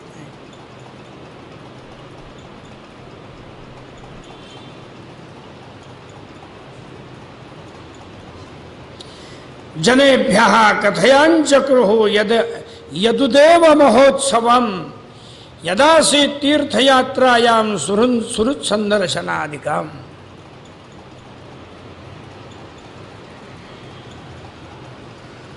सर्व आप्तेष्ट यज्ञाचा सगळा लाभ घेऊन, प्रसाद घेऊन, कृष्णाला दैवत मानणारे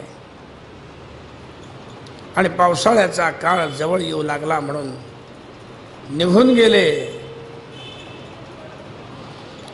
आणि तेथे गेल्यानंतर त्याने वसुदेवाचा यज्ञ महोत्सव, आप्तेष्टांची भेट इत्यादी तीर्थयात्रेचा प्रसंग सर्व लोकांना सांगितला आणि आनंदाने एकमेकाच्या भेटी घेतल्या.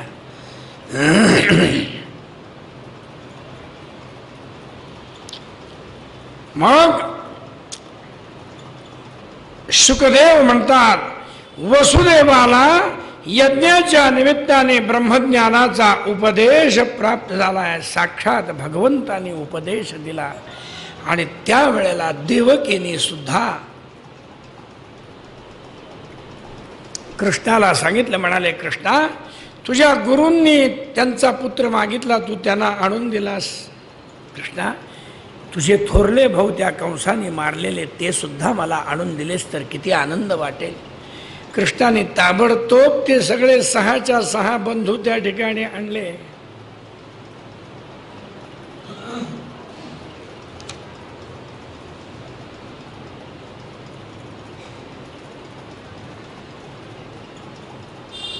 स्वयंभू मन्वंतरामध्ये मरीचीला ऊर्जेपासून 6 पुत्र झाले होते आणि ते सर्व देव होते. ब्रह्मदेव आपल्या कन्येशीच समागम करण्यासाठी उद्युक्त झालेले पाहून हसू लागले.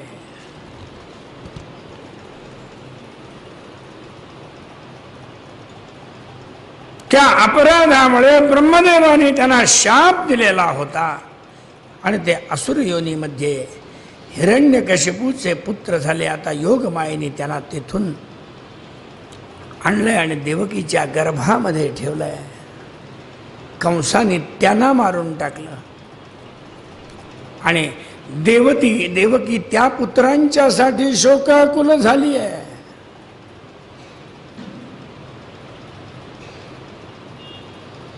म्हणून ते पुत्र पुन्हा ह्या ठिकाणी आणून दिले.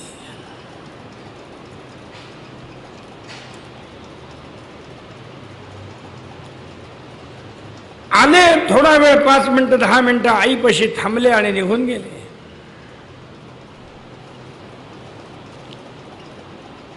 वसुदेव देवकीला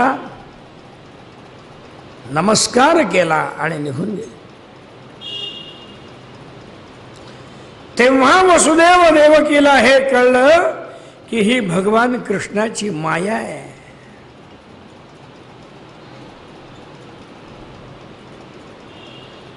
पण आईच्या समाधानाकरता देवकीला त्याने ते सुद्धा सगळं करून दाखवलं.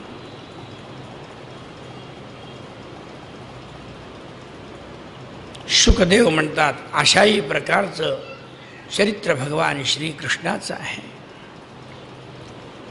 नंतर अर्जुनाचा त्रिदंडी संन्यास आणि त्रिदंडी संन्यासाच्या निमित्ताने द्वारकेमध्ये अर्जुनाचं येणं आणि त्या निमित्ताने कृष्णाची जी बहीण आहे धाकटी सुभद्रा, त्या सुभद्रेला घेऊन अर्जुन पळून गेला आणि मग सुभद्रेचा बलरामांना राग आला खरा, पण कृष्णाने त्यांना शांत केलं आणि सुभद्रा आणि अर्जुनाचा उत्तम अशा प्रकारे विवाह करून दिला. नंतर भगवान श्रीकृष्णांचं मिथिला नगरीमध्ये जाणं आणि जनक आणि श्रुतदेव ब्राह्मण यांच्या घरी भगवंताचं एकाच वेळेला जाणं. त्या वेळेला श्रुतदेव ब्राह्मणाला भगवंताने अत्यंत उत्तमोत्तम अशा प्रकारचे उपदेश दिलेले आहेत.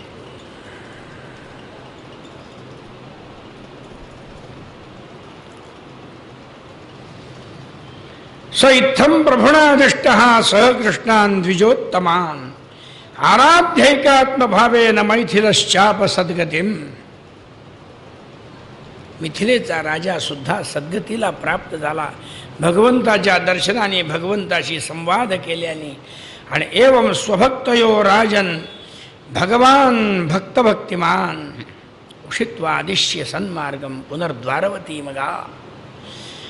तो जो श्रुतदेव ब्राह्मण तो सुद्धा अत्यंत संतुष्ट झाला आणि त्यांना उत्तम असा उपदेश देऊन स्वतः श्रीकृष्ण भगवान द्वारकेला निघून आले. तिथे विशेष सांगायचं म्हणजे जनक राजाकडे आणि त्या ब्राह्मणाच्या घरामध्ये एकाच वेळेला श्रीकृष्ण भगवान उपस्थित होते. त्याला काय कठीण आहे, एका क्षणामध्ये कितीही रूप धारण करू शकत होते ते.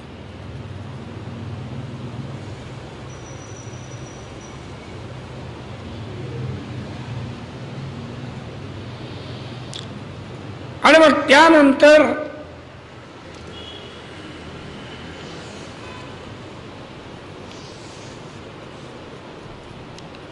शुकदेवांनी वेदस्तुती नावाचा विषय त्या ठिकाणी वर्णन केलेला आहे.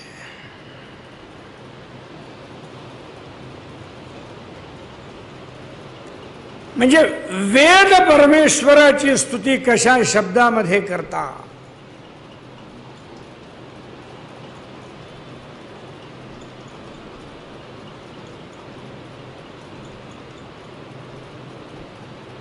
कशा करता हा विषय सांगतात?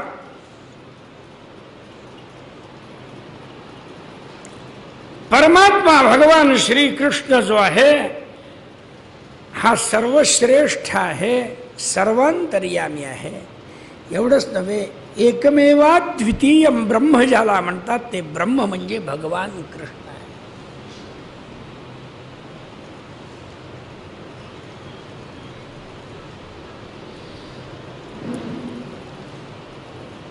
या परब्रह्माचं वर्णन वेद तरी कशा पद्धतीने करत असतील?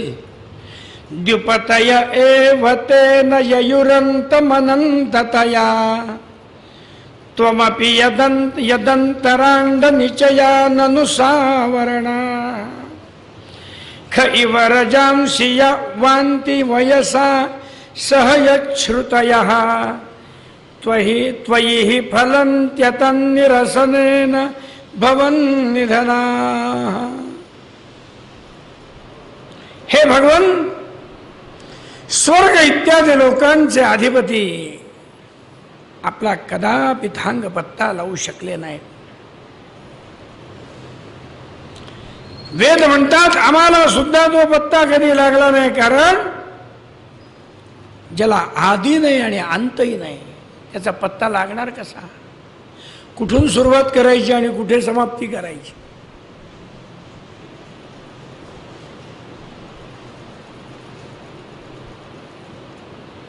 तेव्हा हे प्रभो, जसं आकाशामध्ये हवेमुळे धुळीचे अनंत कण उडत असतात, त्याचप्रमाणे आपल्यामध्ये कालगतीनुसार उत्तरोत्तर दसपट 7 आवरणांच्या सहित असंख्य ब्रह्मांड एका वेळी फिरत असतात. काय उदाहरण दिलं पहा. म्हणून आपण काय म्हणतो, परमेश्वराच्या कुक्षीमध्ये, उदरामध्ये अनंत कोटी ब्रह्मांड आहे. त्याला उदाहरण काय दिलं? आपल्या हवेमध्ये जे बारीक बारीक कण दिसतात, या कणांना कोणी मोजू शकतो का? कदापि कोणीही आजपर्यंत मोजू शकलेलं नाही. तशी या परमेश्वराच्या शरीरामध्ये असणारी जी ब्रह्मांड आहेत, ही अशी अनंत कोटी ब्रह्मांड आहेत.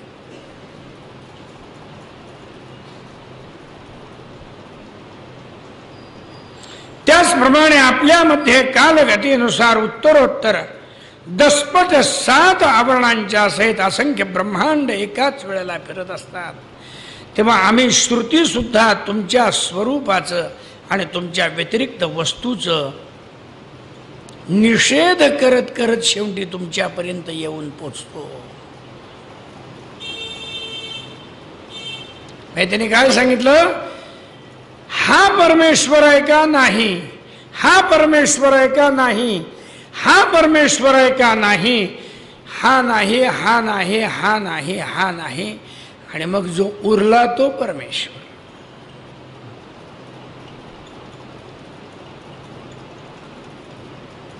अशा शब्दातच आम्ही वर्णन करू शकतो. मग परमेश्वर कसा आहे आम्ही सांगू शकत नाही.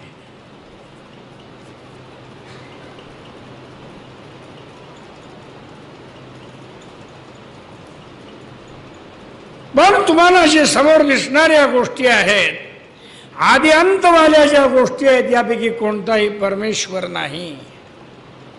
म्हणून ते म्हणतात शेवटी तुमच्यापर्यंत येऊन थांबतो कुठे? हे नव्हे, ते नव्हे, हा परमेश्वर नाही, नाही, नाही म्हणत त्याला परिशेषण न्याय म्हणतात. परिशेषण न्याय. या परिशेषण न्यायाने आम्ही परमेश्वराला समजतो. बस, या सगळ्यातलं जे नाही तो परमेश्वर.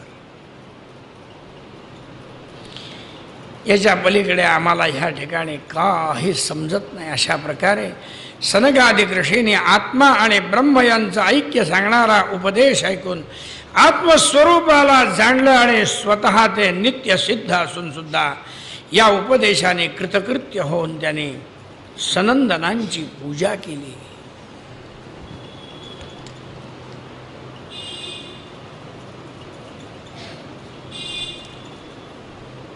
शुकदेव म्हणतात, एवं सर्षिणा दिष्टम गृहीत्वा श्रद्धयात्मवान पूर्ण श्रुतधरो राजन्नाह वीरव्रतो मुनिही. राजा, संयमी ज्ञानी पूर्ण काम आणि नैष्ठिक ब्रह्मचारी अशा नारदांनी भगवान नारायणांनी केलेला उपदेश श्रद्धेने ग्रहण करून म्हणलं. नारद म्हणतात, नमस्तस्मै भगवते कृष्णाया मलकीर्तये यो दत्ते सर्वभूतानामभवायोषतीः कलाः. त्या परमपवित्र असणाऱ्या श्रुतीला सुद्धा ज्याचं कोणत्या शब्दामध्ये वर्णन करता येत नाही अशा परमपवित्र असणाऱ्या कृष्णाला नमस्कार असो. आणि आपण सर्व प्राण्यांच्या मोक्षप्राप्तीसाठी रमणीय कलावतार धारण करता नारदानी ऋषींच्या समोर अशा प्रकारे बोलून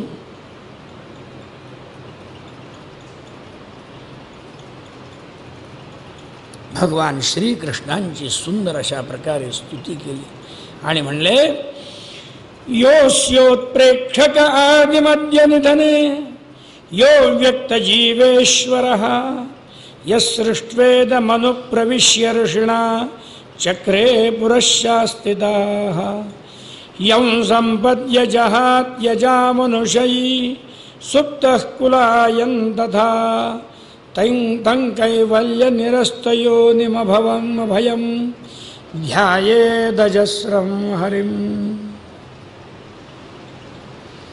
भगवानच या विश्वाचा संकल्प करतात. त्याच्या सुरुवातीला, मध्ये आणि शेवटी तेच असतात. या सगळ्या सृष्टीचे स्वामी तेच आहेत आणि तेच सृष्टी निर्माण करून जीवाबरोबर तिच्यामध्ये प्रवेश करतात आणि शरीराची निर्मिती करून त्यांचं नियंत्रण करतात. गाढ झोपलेले झोपेत मनुष्य ज्याप्रमाणे शरीराचं अनुसंधान सोडतो त्याचप्रमाणे ज्यांची प्राप्ती झाल्यावर मायेतून मुक्त होतो अशा चिन्मात्र स्वरूपाने मायेचा निराश केलेल्या संसार भय दूर करणाऱ्या भगवान श्रीहरीचं चिंतन करत राहावं. ध्यायेदजस्रं हरिं. परमेश्वराशिवाय जगतामध्ये दुसरं काहीच नाही आहे. अगदी अगदी आपण ज्या ज्या गोष्टी आहे म्हणून त्याच्याबरोबर संसार करतो तो केवळ केवळ आणि केवळ आपला निर्बुद्धपणा आहे.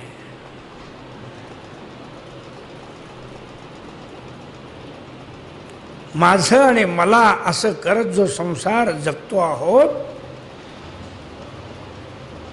हा नारदांच्या भाषेमध्ये म्हणायचं म्हणजे हा निर्बुद्धपणा आहे. निर्बुद्धपणा. म्हणून भगवंताची उपासना, भगवंताच्या कथा श्रवण केल्या पाहिजेत. त्यानंतर शिवांचं संकटमोचन सांगितलेलं आहे. महाभयंकर अशा प्रकारचा भस्मासुर राक्षस शिवांच्या पाठीमागे त्यांचीच तपश्चर्या करून त्यांच्या पाठीमागे लागतो आणि मग भगवान विष्णू त्याच्यापासून त्यांचं रक्षण करतात आणि शिवाला सांगतात, म्हणाले, महाराज आपण फार भोळे आहात. कुठल्याही भक्ताने आपली स्तुती केली की आपण काय म्हणाल ते द्यायला तयार होता. अशा प्रकारे करत जाऊ नका. भक्त कोणत्या हेतूने आपल्याकडे येतो आहे याचा सगळ्याचा विचार केला पाहिजे. असा हे विषय सांगितला आणि भृगु ऋषींच्याकडून सगळ्या ब्रह्मा विष्णू महेशांची घेतली गेलेली जी परीक्षा आहे त्या परीक्षेचा सुद्धा विषय सांगितला. त्या परीक्षेमध्ये शिव आणि ब्रह्मा यांच्यापेक्षा सुद्धा भगवान विष्णू शांत सत्वमय स्वभावाचे दिसले आणि म्हणून भगवान विष्णूंना अत्यंत श्रेष्ठ अशा प्रकारची देवता असा ह्या ठिकाणी सगळ्या ऋषींच्या मध्ये निर्णय केला.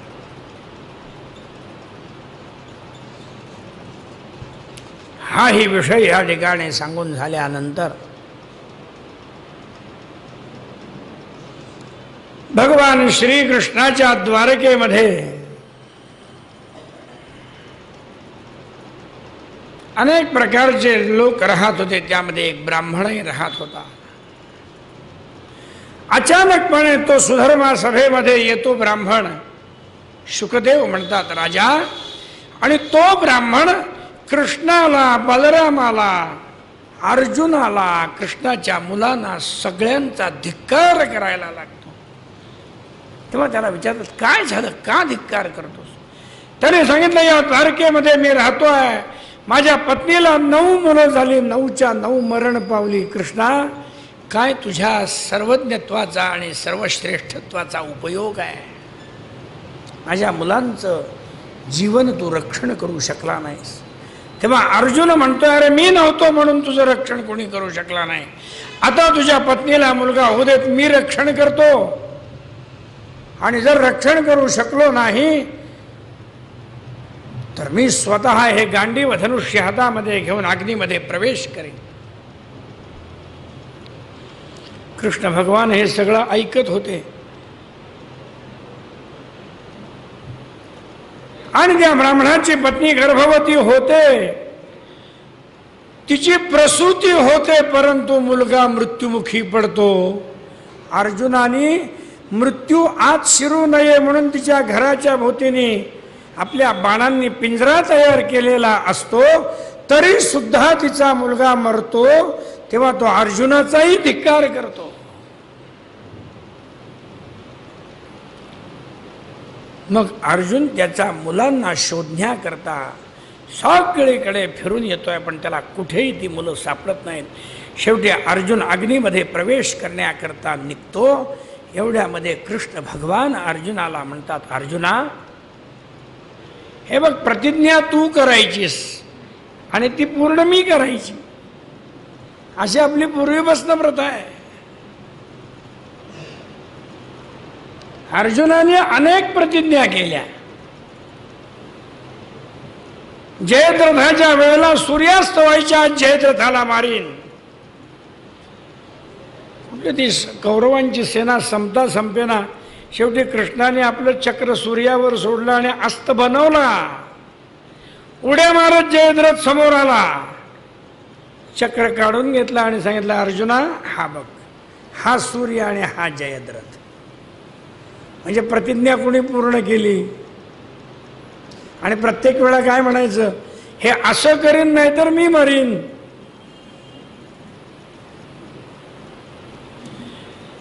तसा या ब्राह्मणाच्या पुत्रांच्या बाबतीमध्ये सुद्धा अर्जुन अग्नीमध्ये प्रवेश करायला निघाला. आणि कृष्णाने सांगितलं थांब थांब थांब. म्हणले अर्जुना जरा थांब. नाही म्हणले मी प्रतिज्ञा माझी खरी करू शकलेलो नाही, मग मी बसलोय ना म्हणले त्यासाठी. थांब जरा, सगळी ठिकाणं अजून शोधून व्हायची आहेत, मी तुला दाखवतो म्हणाले. चल. आणि आपला रथ घेतला, दारुकाला बरोबर घेतलाय आणि भगवान श्रीकृष्णाने अर्जुनालाही बरोबर घेतलाय. आणि पश्चिम दिशेला द्वारकेपासून पश्चिम दिशेला, द्वारका पश्चिमेलाच आहे, पण द्वारकेपासून पश्चिम दिशेला समुद्रापासून पुढे 7 समुद्राच्या पलीकडे भगवान श्रीकृष्णांचा रथ निघालेला आहे. इतका पलीकडे गेला रथ तो की त्या रथाला सूर्याच्या तेजाच्या कक्षेच्याही पलीकडे, शेवटी सूर्याचा प्रकाश तिथे पडत नव्हता. तेव्हा कृष्णाने आपलं चक्र त्या ठिकाणी सोडलंय आणि चक्राच्या प्रकाशामध्ये कृष्ण गेले आणि तिथे अत्यंत सुंदर अशा प्रकारचं मंदिर पाहायला मिळतंय. त्या मंदिराच्या तिथे कृष्ण भगवान गेले आणि तिथे भूमा नावाचा देव बसलेला होता.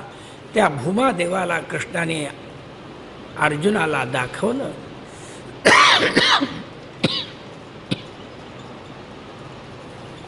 आणि सांगितला इथे आहेत आपली पुत्र, या ब्राह्मणाचे सगळे मुलं इथे आहेत.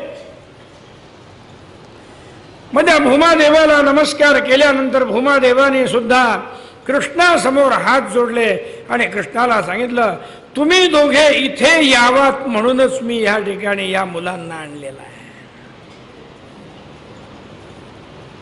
मग तुम्हाला इथे आणण्याचं प्रयोजन, तुमचं आता अवतार कार्य संपलेलं आहे. या पृथ्वीवरती ज्यासाठी तुम्ही अवतार धारण केलेला होता, जे कर्म करण्याचं ठरवलेलं होतं ते कर्म पूर्ण झालेलं आहे. आणि आता तुम्ही स्वधामामध्ये आगमन करायचं आहे. ही तुम्हाला आठवण करून देण्याकरता म्हणून मी तुम्हाला इथे आणलं.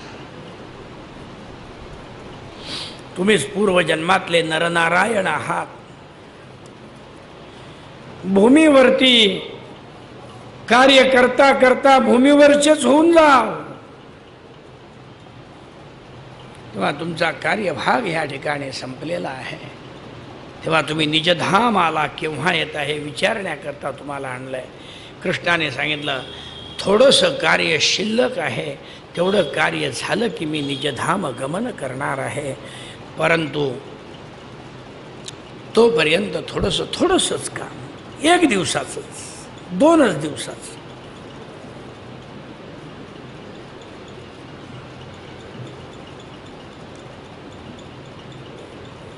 तेवढं झालं की मी निजधाम गमन करणार आहे. कृष्ण भगवान असं सांगतात आणि त्या बाळांच्या विषयी विचारतात. त्यावेळेला भूमादेवाने आपल्याजवळ आणलेली त्या ब्राह्मणाची बाळं सगळी 10च्या 10 बाळं देऊन टाकली आणि सांगितलं घेऊन जाय. अर्जुनाला सांगितलं ही बघ, तू जी बाळं हुडकत होतास ना ती इथं आहे, घे आणि तू स्वतः नेऊन दे त्या ब्राह्मणाला, म्हणजे तुला प्रतिज्ञा खरी केल्याचं पुण्य लागेल. ती बाळं सगळे रथामध्ये घातली, भूमादेवाला नमस्कार केला आणि भगवान श्रीकृष्ण आणि अर्जुन दोघेही पुन्हा द्वारकेमध्ये आलेले. आणि द्वारकेमध्ये त्या ब्राह्मणाला हे सगळे त्याची बाळं देऊन टाकली. ब्राह्मणाला परमानंद झाला. त्याने अर्जुनाला, कृष्णाला, सगळ्यांना आशीर्वाद दिले. धन्य झालो, धन्य झालो. कृष्णा, अर्जुना, माझं दुःख सगळं तुम्ही नाहीसं केलं, आनंद वाटला. त्यानंतर शुकदेवानी कृष्णाच्या लीला विहारांचं वर्णन केलं आहे. भगवान श्री कृष्णांना द्वारकेमधले आबाल वृद्ध सर्व स्त्रिया काय, सर्व प्राणीमात्र काय, सगळे भगवान श्रीकृष्णाला मानणारे होते. आणि कसे मानणारे होते? प्रत्येकाला असं वाटत होतं की कृष्ण हा आपल्या शेजारी सारखा असला पाहिजे. कृष्णाशिवाय एक क्षण सुद्धा, जसं गोकुळामध्ये गोकुळातल्या गोपिकांना कृष्णाशिवाय एक क्षण सुद्धा करमत नव्हतं, त्याचप्रमाणे द्वारकेमधल्या सर्व प्राणीमात्रांना कृष्णाशिवाय एक क्षण सुद्धा करमत नाही. त्या कृष्णाच्या स्त्रिया तर कृष्ण त्यांच्यापासून दूर चालला की ज्या कारणाने दूर चालला असेल त्या कारणांना सुद्धा शिव्या द्यायच्या. पहाटे कृष्ण उठून निघाले की गोपिका म्हणायच्या, अगं कोकिळांनो, तुमचा कंठ कसा बसत नाही, ओरडता आणि कृष्ण आमच्यापासून निघून जातात.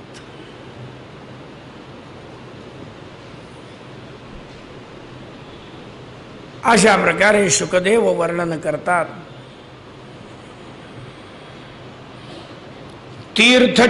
तीर्थचक्रे नृपो न यदजनि यदुषस्वसरित्पादशौचम विद्विट स्निग्धा स्वरूपम ययुरजित पराश्रीर्यदर्थेन्ययत्नः यन्नामा मंगलघ्नं श्रुतमथय गदितं यत्कृतो गोत्रधर्मः कृष्णस्यैतन्न चित्रं क्षितिभरहरणं कालचक्रायुधस्य जयति जननिवासो देवकी जन्मवादः यदुवरपरषत्स्वैर्दोर्भिरस्यन्न धर्मं स्थिरचरवृजिनघ्नः सुस्मितश्रीमुखेन व्रजपुरवनितानां वर्धयन् कामदेवम् इत्थं परस्य निजवर्त्मरिरक्षयात्त लीलातनोस्तदनुरूपविडम्बनानि कर्माणि कर्मकषणानि यदुत्तमस्य भूयादमुष्य परयोरनुवृत्तिमिच्छन् मर्त्यस्तयानुसवमेधितया मुकुन्द श्रीमत्कथाश्रवण कीर्तन चिन्तयैति तद्धाम दुस्तरकृतान्त जवापवर्गं ग्रामाद्वनं क्षितिभुजोऽपि ययुर्यदरथाः. जेव्हा मनुष्य म्हणाले क्षणाक्षणाला श्रीकृष्णाच्या मनोहर लीला कथांचं श्रवण करतो, कीर्तन चिंतन करायला लागतो, तेव्हा त्याची क्षणोक्षणी वाढणारी हीच भक्ती त्याला भगवंताच्या परमधामाला घेऊन जात असते. काळाच्या गतीच्या पलीकडे जाणं जरी अत्यंत कठीण आहे तरी सुद्धा जिथे काळाची कसल्याही प्रकारची उपाययोजना चालत नाही, त्या धामाच्या प्राप्तीसाठी अनेक मोठमोठ्या राजांनी साधू संतांनी आपलं राज्य सोडून कृष्णाच्या नामस्मरणाचा उच्चार करता करता आरण्याची वाट धरली, मोठी मोठी राज्य सोडून दिली. आपल्याजवळ काय संपत्ती आहे मला सांगा? ह्या लोकांची संपत्ती केवढी होती? मनूच्या संपत्त्या केवढ्या होत्या? आणखीन जे आपण नवमस्कंधामध्ये वर्णन करतो त्या राजे लोकांच्या संपत्त्या केवढ्या होत्या? मनूच्या मुलांच्या संपत्त्या केवढ्या होत्या? प्रियव्रताची संपत्ती केवढी आहे? ऋषभदेवाची केवढी आहे? राजा भरताची केवढी आहे? राजा रहुगणाची संपत्ती केवढी आहे? पण या सगळ्यांनी आपल्या संपत्तींचा त्याग केला. अहो, या सुदामदेवाला केवढी संपत्ती मिळाली, पण त्या सगळ्याचा त्याग करून हे सगळे शेवटी आरण्याच्या रस्त्याने भगवन नाम संकीर्तन करता करता करता निघून गेले.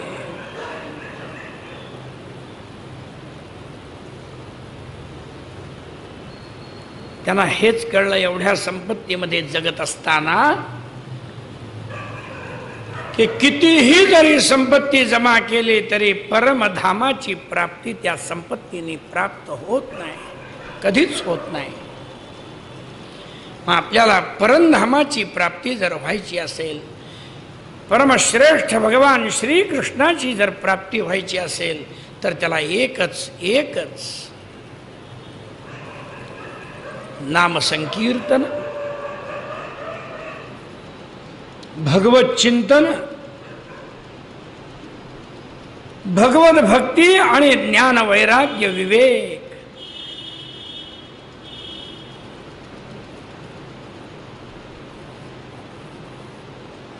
भक्ति बिना ही ज्ञान नहीं, विवेक नहीं, वैराग्य नहीं, परंतु नाम बिना भक्ति नहीं. हे लक्षात ठेवण्यासारखं आहे. म्हणून सदा सर्वदा भगवन नाम संकीर्तन चालू पाहिजे आणि आपल्या चित्ताची एक ज्ञानाचा धागा जो आहे, चित्ताच्या ज्ञानाचा धागा, हा सदा सर्वदा हा धागा श्री कृष्णाच्या भक्तिभावाशी जोडलेला असला पाहिजे. आणि तो शेवटपर्यंत टिकणार.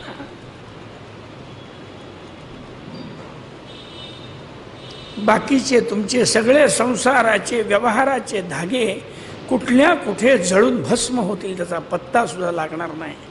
आणि भक्तीचा धागा जो आहे हा मात्र कायम टिकून राहणार. अशा भगवान श्रीकृष्णाच्या चरित्ररूपी स्वरूपाला आपण कोटी कोटी प्रणाम करू. आणि कृष्णाचं जे महत्त्वाचं कार्य राहिलेलं आहे त्या कार्याचं वर्णन आणि कृष्ण निजधाम गमन, राजा परीक्षिताचा उद्धार, या सर्व गोष्टींचं अत्यंत उत्तम अशा प्रकारचं वर्णन जे आहे हे आपण उद्याच्या प्रवचनामध्ये पाहू. आणि आज या ठिकाणी षष्ठ कथा सुमन जे आहे हे भगवंताच्या शरणावरती समर्पण करू आणि आजचा कथाभाग ह्या ठिकाणी थांबू. श्री कृष्ण गोविंद हरे मुरारे हे यणवासुदेव.